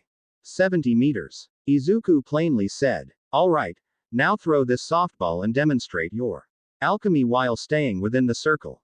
Aizawa said. Everyone got confused at that. What did he mean by alchemy? Izuku, meanwhile, merely walked up and grabbed the softball. He breathed in and out as he stood within the circle. Bakugo had a cocky look on his face. Peef. Izuku's gonna fail this. He said. Wait, why? Iida asked. Cause he's quirkless. Alchemize. Izuku yelled out. Bakugo looked over and saw blue electricity surround the ball in his mechanical hand. He put his hand upward and grinned as more and more energy gathered behind the ball, which caused people to look on in awe, with Bakugo looking on in shock and anger. Alchemy technique. Azure ignition, he boomed. The ball exploded out of his hand as he launched high into the sky until it wasn't even visible anymore. Everyone looked on in awe. Blue electricity crackled off Izuku's automail arm. He looked back at the group. And that is the power of alchemy. Izuku said. Wait, is that not a quirk? The brunette asked, shocked. Nope, alchemy is an entirely different concept. So listen up. Alchemy is all about equivalent exchange. In order to launch that ball, all I needed to do is use some alchemical energy to ignite the air particles behind it while gathering up energy to do it. Then I launched it forward as a result, thus netting me a total distance of. Izuku said, looking over at his father figure. Infinite meters. You launched into space. Aizawa deadpanned. Yep. And all it took was a little boom. Izuku said. He then chuckled soon after while rubbing the underside of his nose with a cheeky smile. Everyone was in awe at his power. You damn nerd, I'm gonna kill you, Deku. Bakugo yelled out. He then ran forward and was about to grab his neck, but suddenly was encased in chains. He looked over and saw that most of Izuku's mechanical arm was exposed as chains came off it. He had a glare on his face. I'm sorry, Bakugo, what were you about to do? He asked darkly. Bakugo Katsuki. Try that again and you will be punished severely. Assault of another student on school grounds is treated as a crime. Aizawa said. The chains then went back into Izuku's arm soon after. Bakugo grumbled as he walked back to the group. A small boy with purple balls on his head raised his hand soon after. I'm sorry, but are we supposed to believe that's not a quirk? The boy asked. Izuku caused blue electricity while Aizawa's eyes glowed red for a moment while his hair raised up slightly. The electricity did not disappear. The pro hero's eyes then went back to normal as his hair fell. My quirk allows me to erase others unless it's a mutant. As you can see, it did not cause his ability to disappear, ergo it's not a quirk of any kind. Especially mutant, seeing as his appearance is not any different and the automail was not born onto him. Aizawa explained. Meaning this is actually alchemy, totally different power. Izuku asked. Oh, huh, can I learn it? The boy asked soon after. Are you going to abuse it? Izuku asked. I'm going to use it to make holes in walls to look at girls. The boy said. Then no. You can't learn it. Abusing it can cause your arm or any other body part and organ to disappear. Izuku said. A half lie. As long as they don't break certain rules, then they're fine, but anyone knows that stopping that shit was more important than telling the truth. It's for the greater good after all. Oh. The boy said. Alright. Any more questions, or can we continue with the assessment? Izuku said. Nobody raised their hand or said anything. He then nodded soon after. Okay. Then let's just do this. Also, if I remember right, this isn't a game, so. Sensei. Izuku said. Anyone who gets the lowest score gets expelled. No exceptions, no nothing. In the real world, you can't afford to hold back sometimes. You'll have to go beyond if you want to survive this, plus ultra, Aizawa said. Everyone was shocked except one heterochromia boy, a girl with long black hair in a ponytail, and Izuku. He was grinning like a fox. He was gonna show Bakugo up slightly in all of this. He has a lot of methods of beating him after all. One assessment later, Izuku was grinning proudly to himself. He managed to ace every single test. During the running test, he launched himself by raising the ground beneath him, which netted him less than a second, which made the brunette look ashamed of himself. The grip test. Well, all he needs to do is make his mechanical arm as hard as diamond and just squeeze. Sure, he broke it, but he did better than everyone else. It caused that yellow-haired guy to freak out. Standing long jump. Do the same thing as the running test using alchemy to cause his jacket to be like a parachute in order to net longer distances, which was pretty creative. Sidestep test. Alchemy actually wasn't needed for this one. Aizawa's training just helped him do that well. It made the grape kid cry over it. It was awkward. Ball throw. Same thing as earlier. Meaning that, well, he was tied with Uraraka, but he still managed to ace that one. This is what the score was.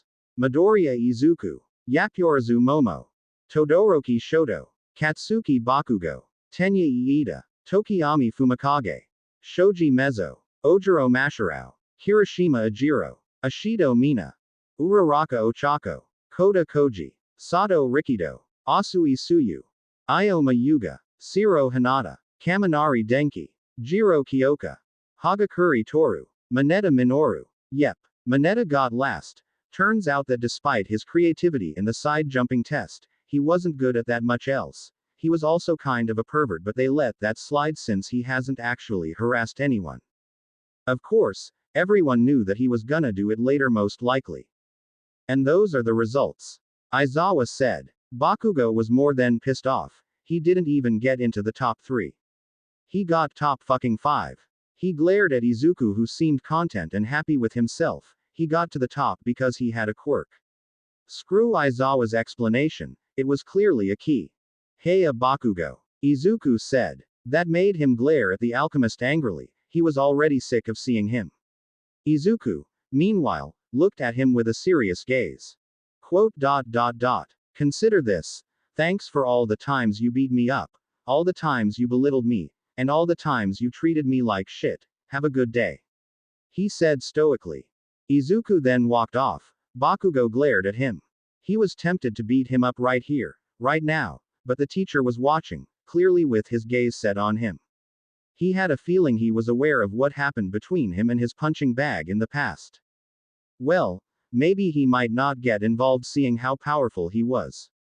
Midoriya Izuku is gonna drop out, and he's gonna be forced to buy him. Later, Izuku yawned as he put his hands behind his head. He had a casual look on his face as he walked with Iida. The guy told him his name after apologizing for the way he acted Kirishima, and Uraraka.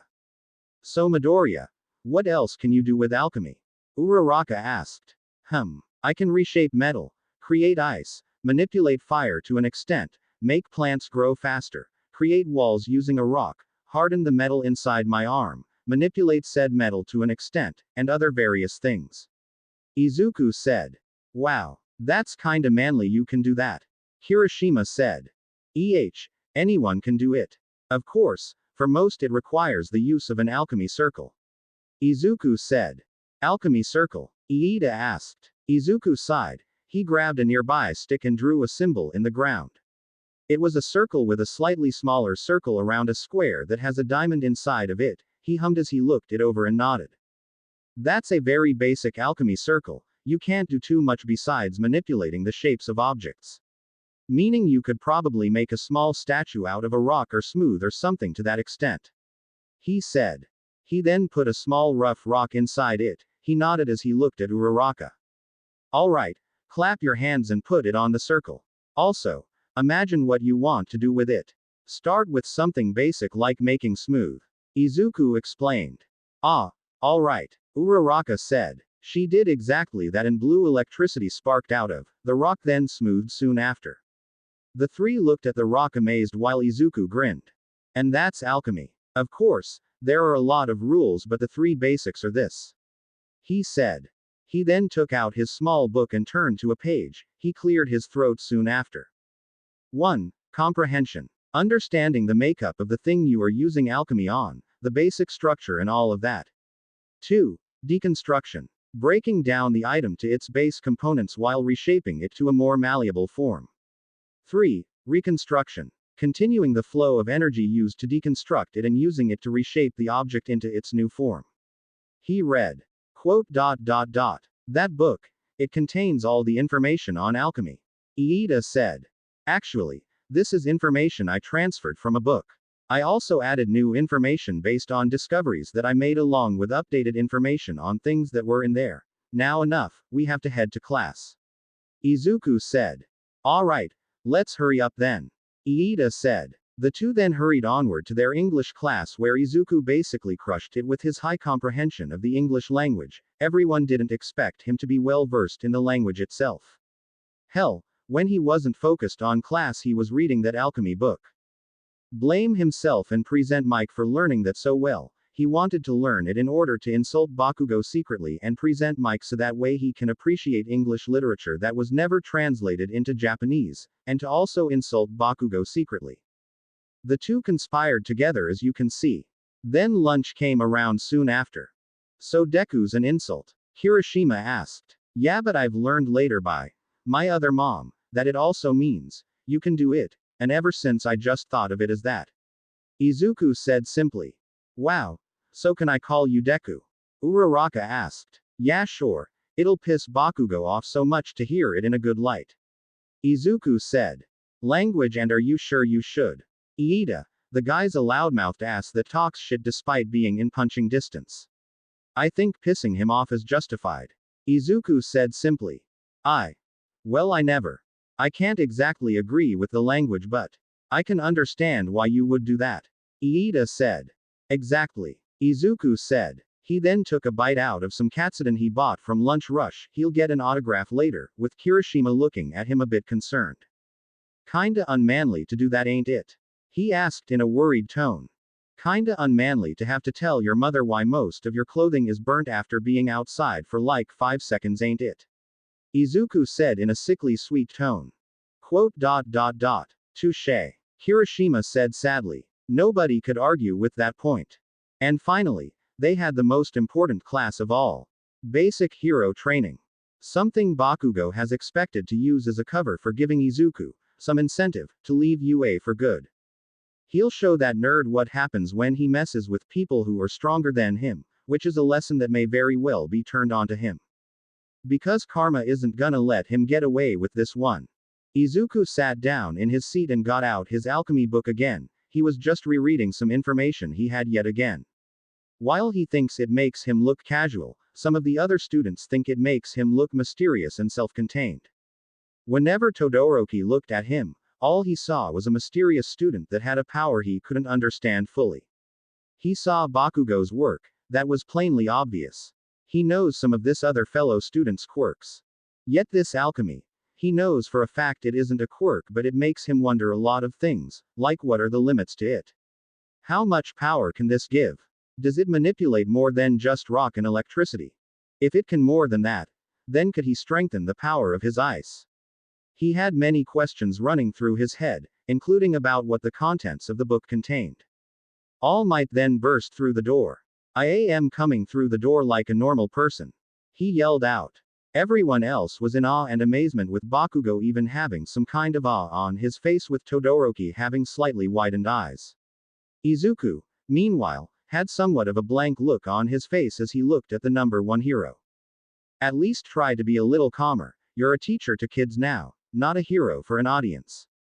Izuku thought to himself. He silently sighed and closed his book soon after. He then readied himself, since he knew that this class would have to feature combat of some kind. It's natural to learn how to fight. That much is obvious to him from his long hours of training with his father figure. But he knew Bakugo would use this as an excuse to teach him a lesson, to try and put him in his place, to show him that he's nothing more than a Deku, and to flex his power. Little did he know that Izuku was gonna show a fuller extent of his power. That much, he will promise. Play opening 1. Izuku slipped his arm into his cloak. He decided that after getting his alchemy he'd try and change the costume ideas and the hero name he had ready. It was for the best since after looking it over, he realized that all of them sucked.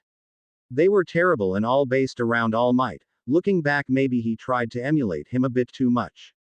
So, he kept them put away for a while.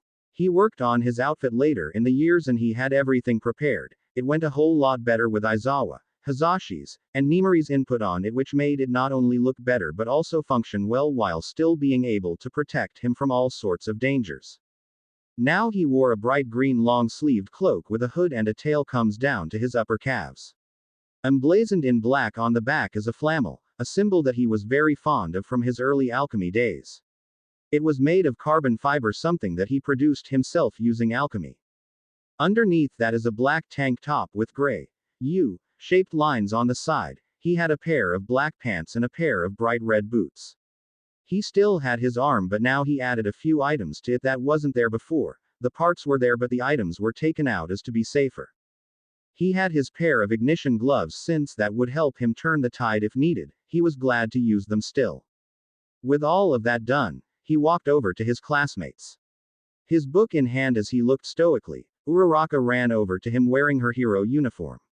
She looked at him amazed and with stars in her eyes.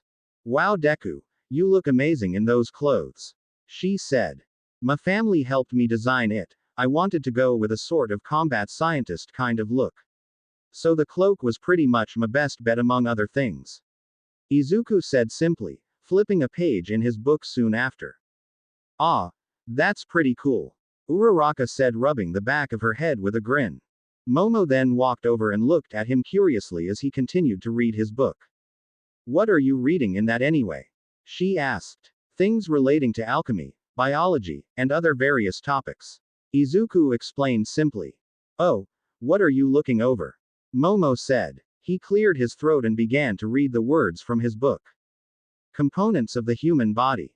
24% oxygen, 12% carbon, 62% hydrogen, 1.1% nitrogen, 0.22% calcium and phosphorus, and various other percentages of other elements. Are they marked down there?" Momo asked. "Yes, it'd take my nearly all day to read all of them. Plus it also is the weight, the fraction of mass, and a ranking of importance," Izuku said. "That's one informative book," Uraraka explained. "Knowledge is the most valuable thing," a familiar voice said. They looked over and saw Iida walking over. He wore his uniform also. He lifted up the faceplate of his helmet, which revealed he was smiling slightly. "It's amazing that it contains that much information," he said. "Yes, it is, but I managed to contain it," Izuku said with a shrug. I see we have a fairly intelligent student. Might you be that quirkless alchemist I heard about?" Another voice chimed in. The group looked over and widened their eyes. Leaning on a nearby wall was a man with black hair wearing a blue overcoat along with a black coat, blue dress pants, and pair of black boots. He had epaulets that indicated he was a general. He had somewhat of a pretentious aura around him. He was clean-shaven and generally had handsome facial features. "Why, you're General Kan, the blazing hero," Izuku said, amazed. "I take it you've heard of me," General Kan said. "Of course. You're the hero that holds the 5th rank. You managed to get to the 12th rank a year after you had become a hero. You're even considered one of the best heroes to come out of UA," Izuku said. "Nice to know I have a fan. Call me Roy or Mustang Sensei," Roy said simply. Wow, I didn't know that he made it to that high of a rank within a year," Uraraka said. "Regardless of that, I'm guessing you're that quirkless alchemist," Roy said. "Yeah, I am," Izuku said. Roy then nodded. He crossed his arms and gave him somewhat of a stern and serious look. "I see. You have proven that theory true. Many of us had wondered about that power and wanted to see if it was true. It was written off as nothing but old stories and wild ramblings, but it seems it was wrong to be written off. Be careful with that power, alchemist. You never know what exchange may kill you," he said. Most people would be terrified or angry after being told this. Izuku merely grinned and pounded a fist against his chest. I think I can do exactly that. He said. Quote. Good. Already you're more impressive than that Bakugo kid. Roy said. He then walked over to All Might. Izuku was amazed. He met a hero that he admired quite a lot. He felt like he could relate to Roy when he was younger. He was bullied for not having a quirk, as it turned out. He did have one, he just didn't know how to use it. It required him to ignite air particles around him by using his fingers. It was partially the basis for the ignition cloth used in Izuku's gloves. This was gonna be a good day for him. This was not a good day for Izuku, and there was a reason why that previous thought was turned around right after class started and All Might along with Roy talked about what they were doing. He immediately was the first fight. He was paired up with Uraraka as the heroes and he's fighting against Bakugo and Iida who are the villains. He'd hoped that it would either not happen at all or at least be put off later considering that it might have happened anyway. He gambled in fate for interfering with the explosive boys' plans but sadly, they screwed him over. He sighed as he walked with Uraraka towards the site where the villains were. So Deku, what's the plan? She asked. Izuku looked at her. He then hummed for a few moments and nodded soon after formulating a plan. Simple. You go after the bomb and I go after Bakugo. He said. Wouldn't that put you in harm's way? Uraraka asked concerned. Izuku sighed and nodded lightly. He knew that there was chance he wouldn't get out of this unscathed. Not unless he threw everything he had at him, but he was planning to show off quite a lot to the explosive boy. Meaning that was still a chance of him being fine. Of course, there would have to be a lot of concrete around. I've got a plan to deal with him. Besides, I think he wants to have a chat with me anyway. Izuku said with air quote. If you're sure. Uraraka said. The two arrived at the building and began to walk in, readying themselves for the fights up ahead. For now, it was quiet. Too quiet one may say. Izuku had kept his wits about him as he eyed the corners of the building and kept his ears out for any faint sounds of running or explosions, or even swearing since that's a very likely chance. He knew that if he let his guard down, even for a single moment, there was definitely a chance he'd get sneak attacked and would be struck down by Bakugo. He may be good at fighting, but fighting at a disadvantage was, well, exactly what it sounded like. Izuku then heard explosions. He grabbed Uraraka and ducked down. Bakugo flew over them with an extended kick. The two then got up. The alchemist then stood in front of Uraraka. Plans initiated. Engage Iida and I'll stay here and hold him off. He said in a serious tone. But nothing. As heroes, it is our duty to make sure that we do our job well. You are more suited to fight Iida on even ground. Bakugo has a lot of range over you. Do not forget this. Now go. Izuku said. Uraraka wanted to object, but she nodded and began to run up the stairs nearby. The alchemist sighed as he saw Bakugo walking angrily towards him. He then cracked his neck and got into a combat stance. Blue electricity went over his arm and a dull blade protruded out of it. His eyes glowed lightly as fragments of electricity remained on his body. You will fall here, he said darkly. Play Rush 2 from Fullmetal Alchemist and the Broken Angel. Izuku ran forward and slashed at Bakugo, sending him backward slightly. He then threw a punch to which Bakugo tried to counter with a blast from his hands. It was then countered with fire coming out of the alchemist's hands with a loud snap. Bakugo stepped back in shock as he saw fragments of fire in the air. Izuku raised his two fingers in a snapping position as he glared at his bully. A hero does not have one singular ability, Katsuki. He said with venom in his voice. He snapped his finger again, causing another explosion of fire. Izuku clapped his hands and placed them on the ground with blue electricity illuminating his features. He erected a wall in front of him that stopped Bakugo for a moment. Izuku sighed as he grabbed something from his pocket. It was a small metal pole. He knew what he could do with this. He clenched it and turned it into a spear. He spun it around as Bakugo angrily exploded through the wall. He growled angrily as he saw Izuku glare at him while holding the blunt spear. The two ran at each other and Izuku slashed the spear which sent Bakugo flying toward a wall. Izuku then blocked Bakugo's next strike. He pushed him away and then readied another strike. The spear was grabbed and taken from Izuku. Bakugo tossed it aside soon after. He ready to punch but then felt a jolt of electricity. He saw Izuku had blue electricity on his fingertips. Quote. Alchemy technique. Azure bolt. He said simply. Izuku fired off a few more bolts of electricity soon after. Bakugo managed to dodge and weave through them using explosions. He used a right hook to which his arm was grabbed by Izuku. He was then judo through to the ground by the alchemist. He then jumped away as Bakugo got back up with a pissed-off glare on his face. He growled angrily as Izuku didn't even look winded from all the defense he was playing against him. The explosive boy got angrier and angrier at the calm look he was given by the alchemist. You think you're better than me? Bakugo yelled out. Izuku then darkly glared at him. Electricity spread over to his palm soon after. He launched it, causing him to skid back slightly while blocking it. That is the thing, Bakugo. I am better than you. He said angrily. Izuku ran forward and grabbed Bakugo. He threw him towards the wall, causing it to break. He then jumped onto a downed Bakugo. He then began punching him in the face with a furious expression. I am better than you by being a decent person. He threw another punch after bellowing that he wanted him to feel the pain and misery he felt so long that he caused him. I'm better than you by being kind. He shot off a few bolts of electricity soon afterward. He grabbed Bakugo by the cuff of his outfit soon after. I'm better than you by acknowledging other people. Izuku then raised his automail arm for another punch, his eyes glowing angrily with alchemical energy. And I'm better than you. By being for the people instead of being some petty little asswipe who thinks they're better than people. He roared out. Izuku then threw the hardest punch he could. It knocked out Bakugo soon after.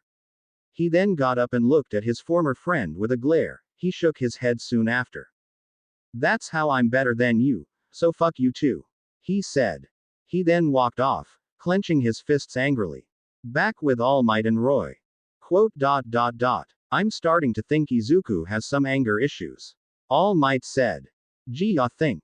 Roy said. What he just saw was a brutal beating of Bakugo. He even heard Izuku's rant. He's none too impressed with the explosive boy. He's gonna do some digging. He'll ask Nedzu since he knows that he'll have information on this. Though this got him curious. How much misery has Izuku felt?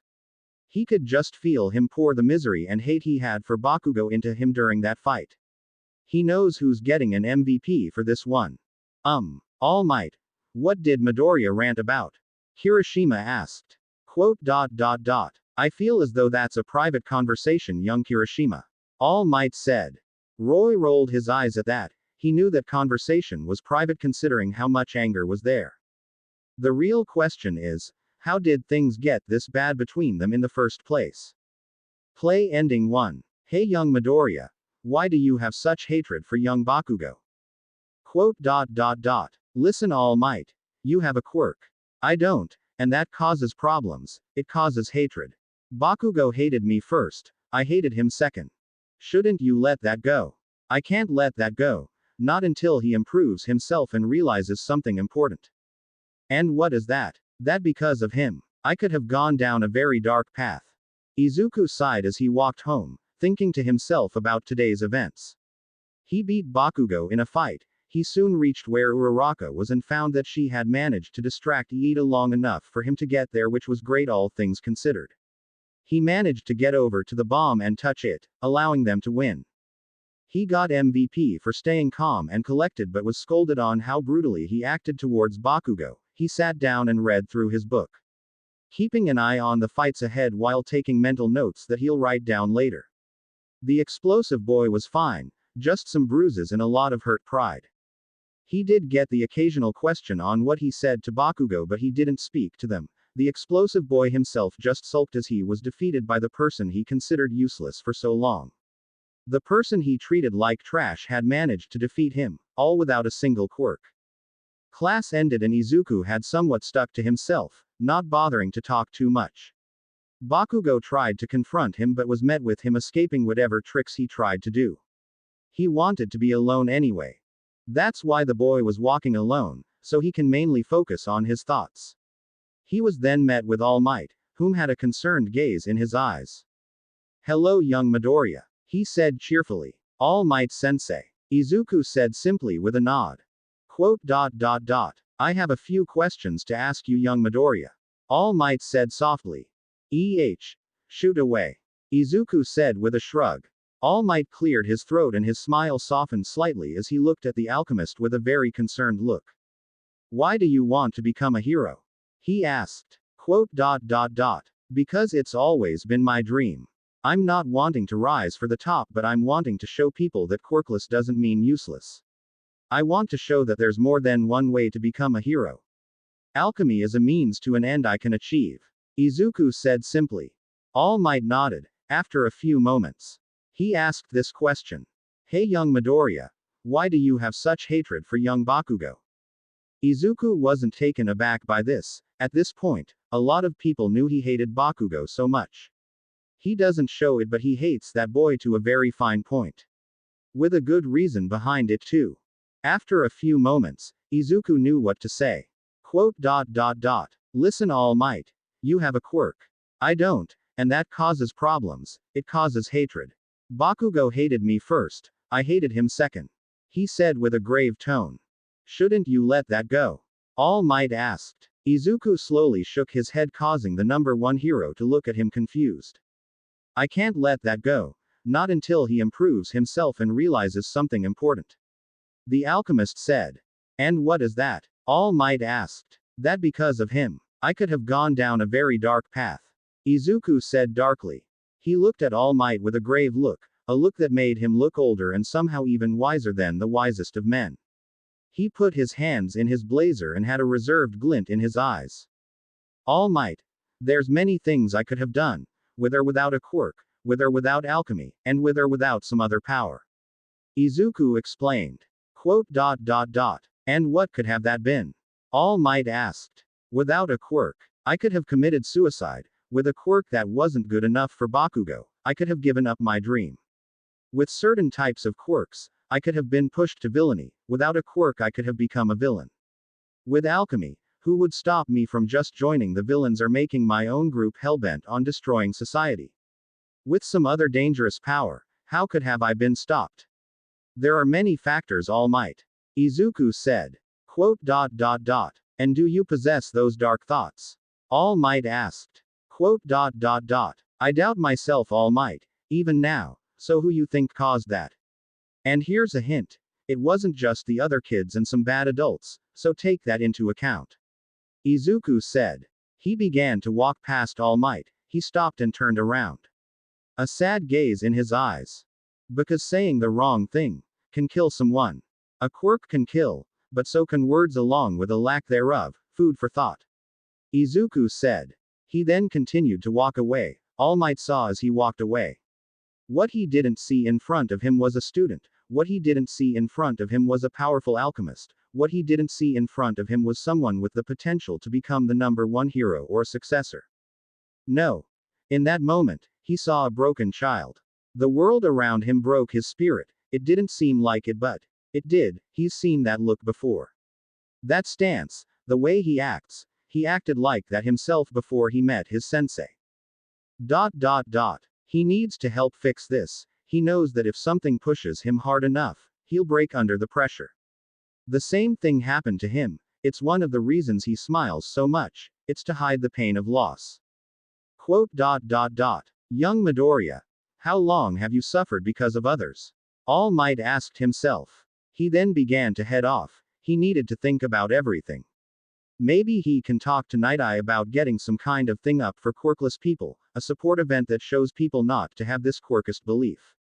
He doesn't want people to end up like he was or like Midoriya is now. He may have power, but he doesn't have the power to fight his inner demons. Though he has another question on his mind.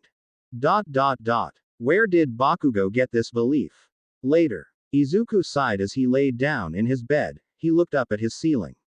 He didn't feel tired. He didn't feel exhausted physically speaking or even mentally speaking. There were a few nights where it was like this. He would lay awake at night, not feeling tired.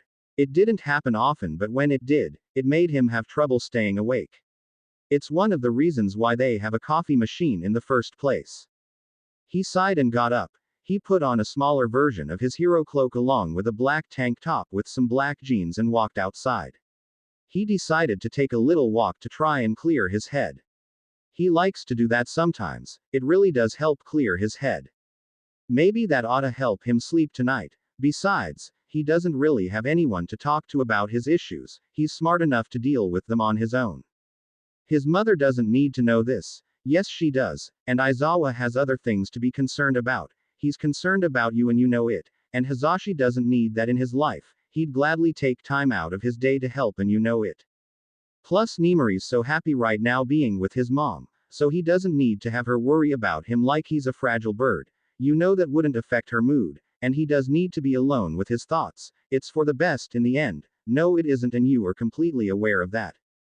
All Might's busy being the #1 hero and doesn't have time to help him. You saw his concerned gaze and are aware that he'll force time to help you. Roy doesn't need to affiliate himself with stop thinking you don't need help, you need it. Izuku's fine. No, you aren't. He shook his head. He had a feeling that some kind of other thought was telling him something important. He shrugged to himself as he decided to try and ignore it. It's for the best in the end since it doesn't matter that much. He continued his silent walk alone. He walked by Bakugo's house. He looked at it and thought, how long has it been since he last visited it? He stopped going there since Bakugo stopped being his friend. He sighed as he was about to continue his walk. He then saw Bakugo standing there, glaring at him. Decided to take a walk. Deku? He asked. Bakugo, it's 11 at night. Why are you outside? Izuku asked. I know your habits. You like to take walks to clear your head, always the same damn route. Bakugo said. And what does that have to do with anything? Izuku asked. I decided to ignore your little walks. Didn't matter to me since you know, you're just a useless duh. What's the point of this Katsuki? Izuku bluntly asked. Bakugo growled angrily. His glare deepened slightly. My point is, I've studied you for a long time. He said. That's kinda creepy. Izuku deadpanned. Shut up. Bakugo said. Izuku sighed and just began to turn around and walk away. He then stopped as he felt something wrong. He turned around and blocked a punch from Bakugo. He jumped back as Bakugo ran towards him again. Damn it, he's gonna try and attack me again. Guess I have no choice but to fight back. The alchemist thought to himself. Play Rush 1 from Fullmetal Alchemist and the Broken Angel. Izuku clapped his hands and put one of them on a nearby lamppost, causing it to transform into a shield. He grabbed it and held it in his hands. He held it up and blocked each of Bakugo's attacks. He skidded backward as each explosion pushed him back slightly. He then had an idea. He took out a small crystal of potassium nitrate along with some black powder with some metal. He used alchemy and it transformed into a small smoke bomb. He threw it on the ground and it activated, blinding Bakugo. He ran away soon after. He took out his cell phone and typed in Aizawa's number. He held it up to his ear soon after. Come on, come on, come on. Izuku said frantically. Meanwhile, Aizawa groggily opened his eyes as he saw his phone ringing. He looked at saw it was Izuku calling. He sighed deeply and accepted the call. He put it up to his ear with a slightly annoyed look. What? He asked. I don't have much time. Listen, I need you to come to my location. Bakugo's pissed and trying to attack me. Izuku said. I'm sorry but what? Aizawa said, now fully awake. Bakugo is attacking me. Izuku yelled. I'll be there in a second with Nem and Zashi. Aizawa said. We can't get them involved. Look, just come over here, okay? Izuku said. He then hung up. Aizawa for a moment had two choices on his hands. He could either ignore Izuku and get his two friends or go there and help him without them. He knew Nemori wouldn't be too far away but Hisashi was a bit far away. Plus waking Nemori up would get Inko involved and Izuku must have accounted for that. It would be illogical to go in there without backup. But he has no choice. He sighed and got his hero gear on. He ran out of his apartment and checked Izuku's location. He wasn't too far away. Good, that means he was only a couple blocks away from his house. Aizawa had a determined look on his face as he growled deeply. Bakugo fucking Katsuki, you're gonna get such an ass whooping when I get there. He thought furiously. Izuku kept running as Bakugo made a trail of explosions behind him. He looked behind to see the furious boy's look and murderous gaze. Deku you. He bellowed. Izuku had to make a plan quick. He clapped his hands and put them on the ground. He caused a pillar of concrete to go up. He took off his cloak and used alchemy on to make it a parachute. He jumped and began to float across the sky. Bakugo went upward and flew towards Izuku with a kick readied. Get the fuck down from there, shitty Deku.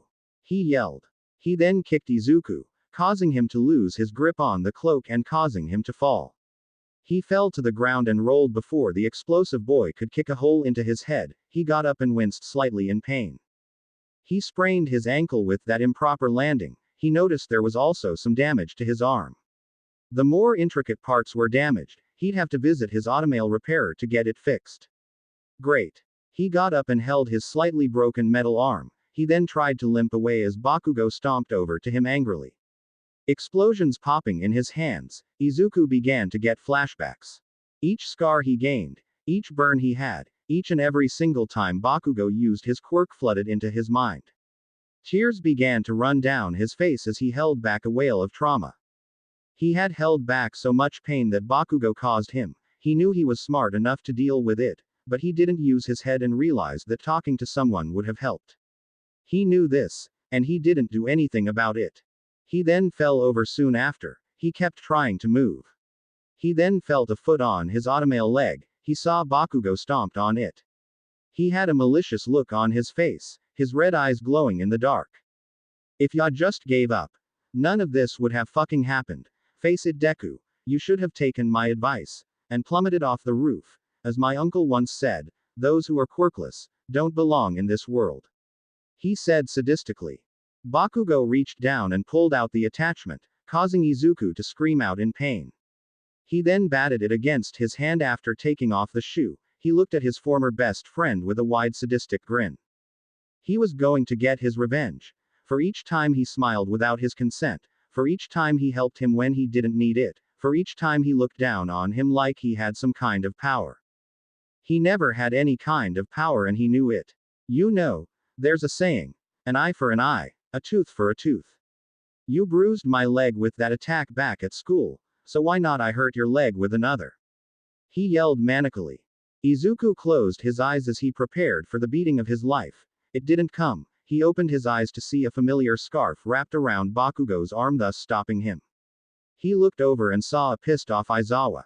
Get the fuck away from my son, he said. Bakugo looked over at Aizawa and tsked slightly. It seems he was caught. Izuku realized that he had a moment. Using his human arm, he took out some chalk. He knew this would be a stupid and dangerous plan, but it was the best he has. He then drew a circle. Inside it he drew a square, and inside that he drew a triangle. Inside of that, he drew the alchemical symbol for sulfur. He knew what this was. The explosion circle. It wasn't used for how unstable it was, but it served some purpose. He put his hands up and clapped, his human hand on it. It glowed bright red soon after. He looked at the two. He looked at Aizawa, and said this.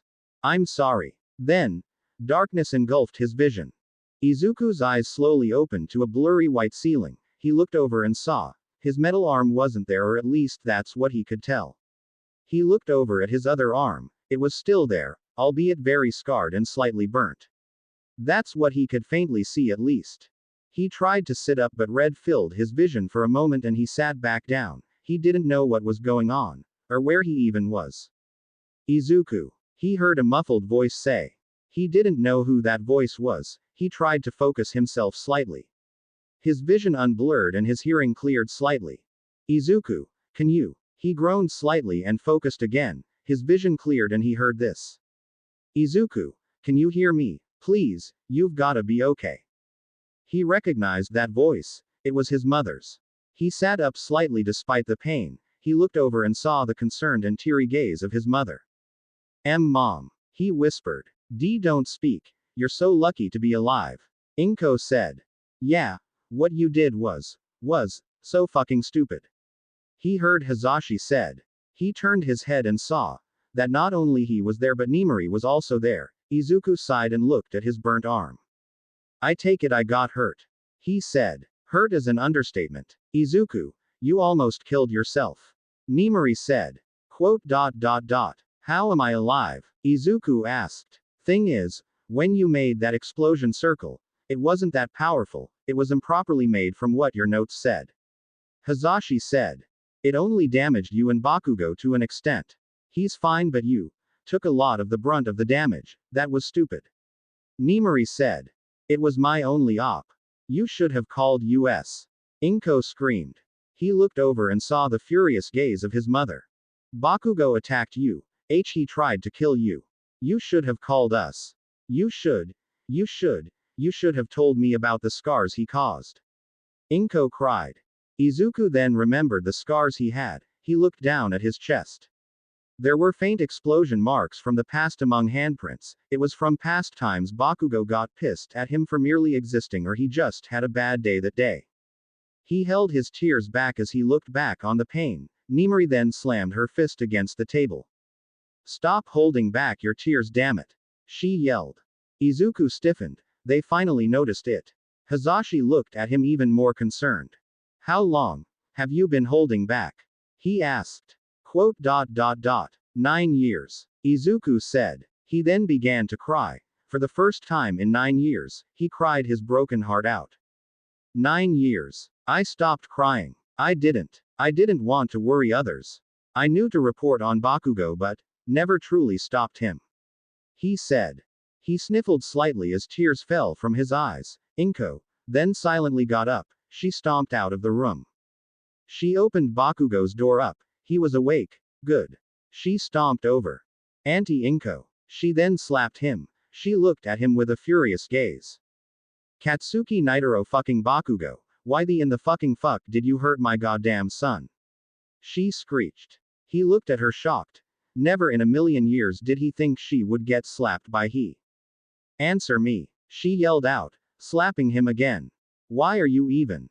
You hurt my son. I want to know why you would do such a wretched thing. Inko said, disgusted with his actions.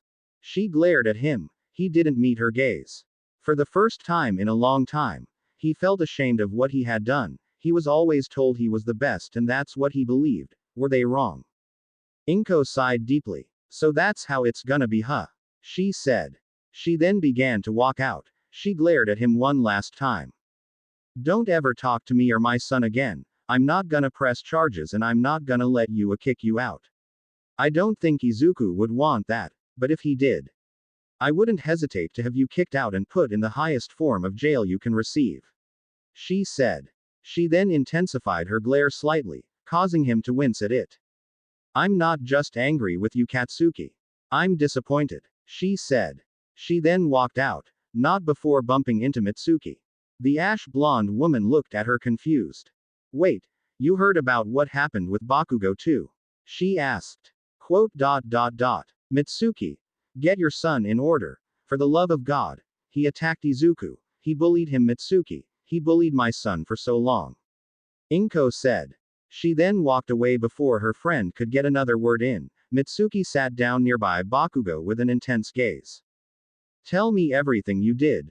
No lies, no nothing. She said. Bakugo saw the gaze his mother gave him. He knew he couldn't keep the truth from her.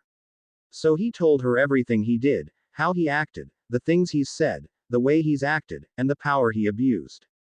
After he was done, both of his parents look at him not shocked but disappointed. Quote. Katsuki, you're grounded. No video games, no internet, no friends, no nothing. You're getting anger therapy and you're getting this dealt with. Masaru said. But dad. Don't dad me, Katsuki. You hurt a wonderful boy like that. I wondered where he went after he was found quirkless. Now I know the truth. I should have said something. I should have looked into it. Masaru said. He then looked at his wife with a stern look. Mitsuki. I knew we shouldn't have let him see your uncle. He's a fanatic quirkist.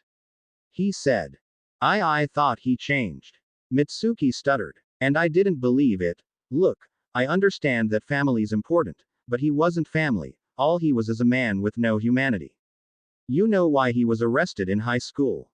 Masaru said.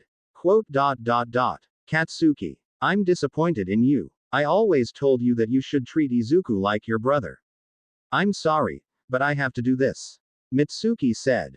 She raised her cell phone and opened it. She typed in a few numbers and held it up to her ear. Hi, I'd like to cancel my family's trip to the World Hero Center. I'm glad you understand. Have a nice day. She said. She then ended the call. She got up and silently walked out of the room with her husband. Katsuki looked down in despair. He screwed up. He royally screwed up. Why didn't anyone ever stop him? How will he ever make this up? Izuku sighed as he moved his new arm slightly. It's been 2 weeks since what happened with Bakugo. Things have been quiet since then. Aizawa did plan on having everyone choose a class president but decided to save that for later since things were hectic. Other than that, things have been quiet. Bakugo wasn't going to jail since all charges were dropped and he was let go, yet he's not spoken a word to anyone since then. So how's the new arm? A voice says. He looked over and smiles at his automail smith. She's been somewhat of a family friend since they met her and she's been someone Izuku could talk to for a very long time. Hell, she's the one who even gave him the modifications for his arm.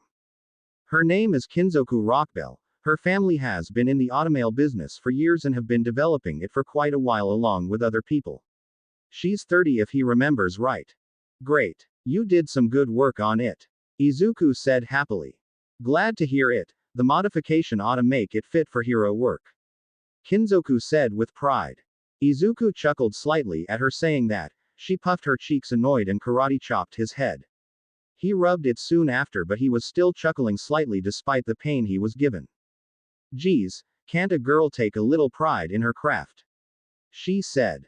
Sorry, it's just, you take such pride in making something as strange as making an arm for someone. Izuku said. Well, my family has been in the business for quite a while. Plus, automail is a good alternative to prosthetics since it allows for more ease of work. I'm just glad it's advanced enough to help people still grow. Kinzoku explained with pride in her voice. Yep, Izuku said simply. I'm still a little angry at that Bakugo kid. What the hell was he thinking? Kinzoku asked angrily. Don't ask me. Izuku said simply. Kinzoku glared at him slightly and shook her head. Though I've gotta ask what the hell you're thinking. He attacked you and you had all charges dropped. He's even still attending the same school as you. She said. I'm not gonna ruin someone else's life. Izuku said simply. Rich considering we're talking about one of the kids who scarred you. Kinzoku said with a snort. Izuku looks down at his body. It's covered in a lot of scars. There weren't just ones from Bakugo. There was one, from kids with all sorts of quirks that decided to beat him up to relieve stress. He's got cuts, he's got puncture wounds, he's got some burn marks around his automail attachment, and his legs are covered in old bite wounds from razor-sharp teeth. Bakugo wasn't the only one who bullied him this way, many more did also. They knew he lacked power and abused theirs on him. Izuku sighed soon after. Uncomfortable silence filled the room. Is it bad that I want to forgive Katsuki? He asked softly. Kinzoku looked at him confused upon asking that. Why do you ask? She asked. I feel as though I could have been better. Izuku sighed. Kinzoku looked at him with a serious yet somber look. You were always better, she said in a somber tone. Doesn't feel like it. Izuku muttered. He looked at his arm. He never truly thought he was better. He knew he should feel better. He managed to grow stronger in his own time and got into UA. He's impressing people, and he's doing well right now. So why does he feel so empty? Like everything he's done is hollow. He shook his head. He doesn't want to reflect on that. He can't do that now. He's gotta work hard. Thanks Kinzoku. I should probably get going. Izuku said. Yeah. And hey, I'll be rooting for ya. She said happily. Yeah, I guess you will. Izuku said with a smile. Yet, he didn't feel that smile was genuine. He didn't feel as though he felt good about it. He didn't ever feel as though that smile was supposed to ease himself. He just smiled, to hide something. He didn't know what he was hiding. He didn't know what emotion bubbled under there, nor did he know why he was hiding that emotion in the first place, but he knows that emotion is there. He decided to work his ass off, even more so than usual. He can't just let this stop him now. He has to grow stronger. He has to show the world he isn't Deku anymore, that he's Midoriya Izuku. A hero worth his salt, a hero worth his name, a hero worth his power, a hero for the people, and a hero for himself. That's what he has to be. Aizawa sighed as he sat in his office. He looked over at the picture frame. It had him and Izuku in it. The two went fishing one time, and while they didn't catch anything, they had a good time. It was the first time the both of them did it. He glared at his table soon after. He had many thoughts running through his head at a rapid pace. Why didn't he have Bakugo expelled? Why did he not just expel him regardless of what his pseudo-son said? Why didn't he have that boy face justice for his actions? Why didn't he ever just deal with the issue himself?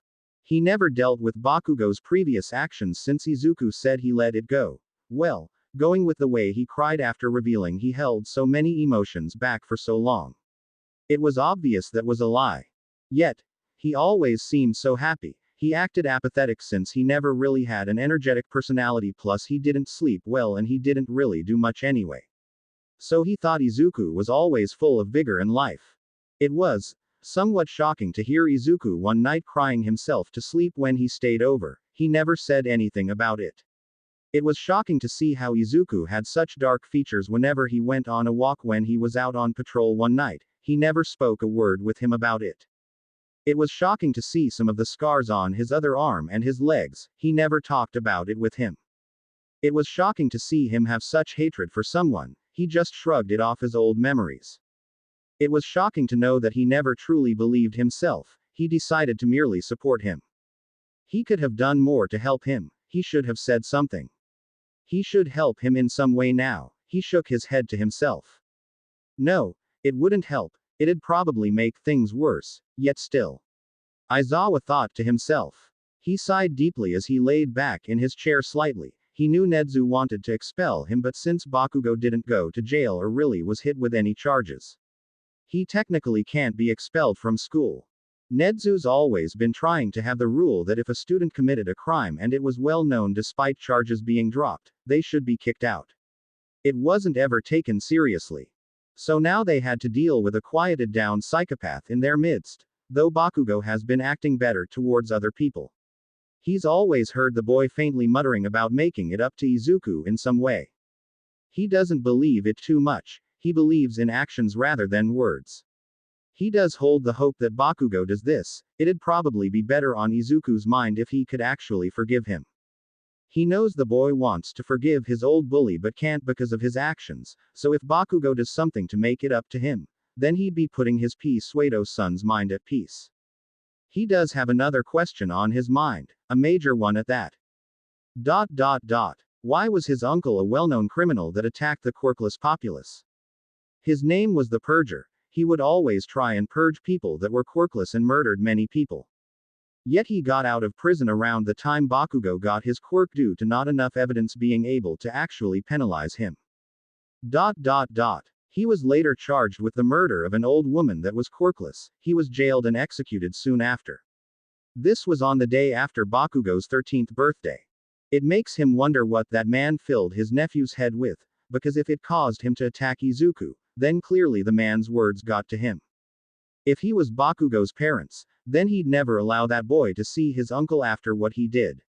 So it pisses him off that his mother would allow such a visit. Guess they're paying for it now. With such guilt on their minds, it would be a wonder if they didn't kick Bakugo out. In the end of that situation, that boy would either be dead on the street or living with Izuku. And the latter was the most likely thing to happen. He curses Izuku's illogical kindness. How would he allow himself to get hurt like this? That, he will never know. Do you guys really think I can lead? Sure. You're pretty smart. Yeah, but I'm not exactly sure if I can lead. Don't worry, Deku. I believe in you. Quote. She really is sure, huh? The end. I hope you guys enjoyed this video. Please make sure to like and subscribe to the channel. Now we will see you in the next video.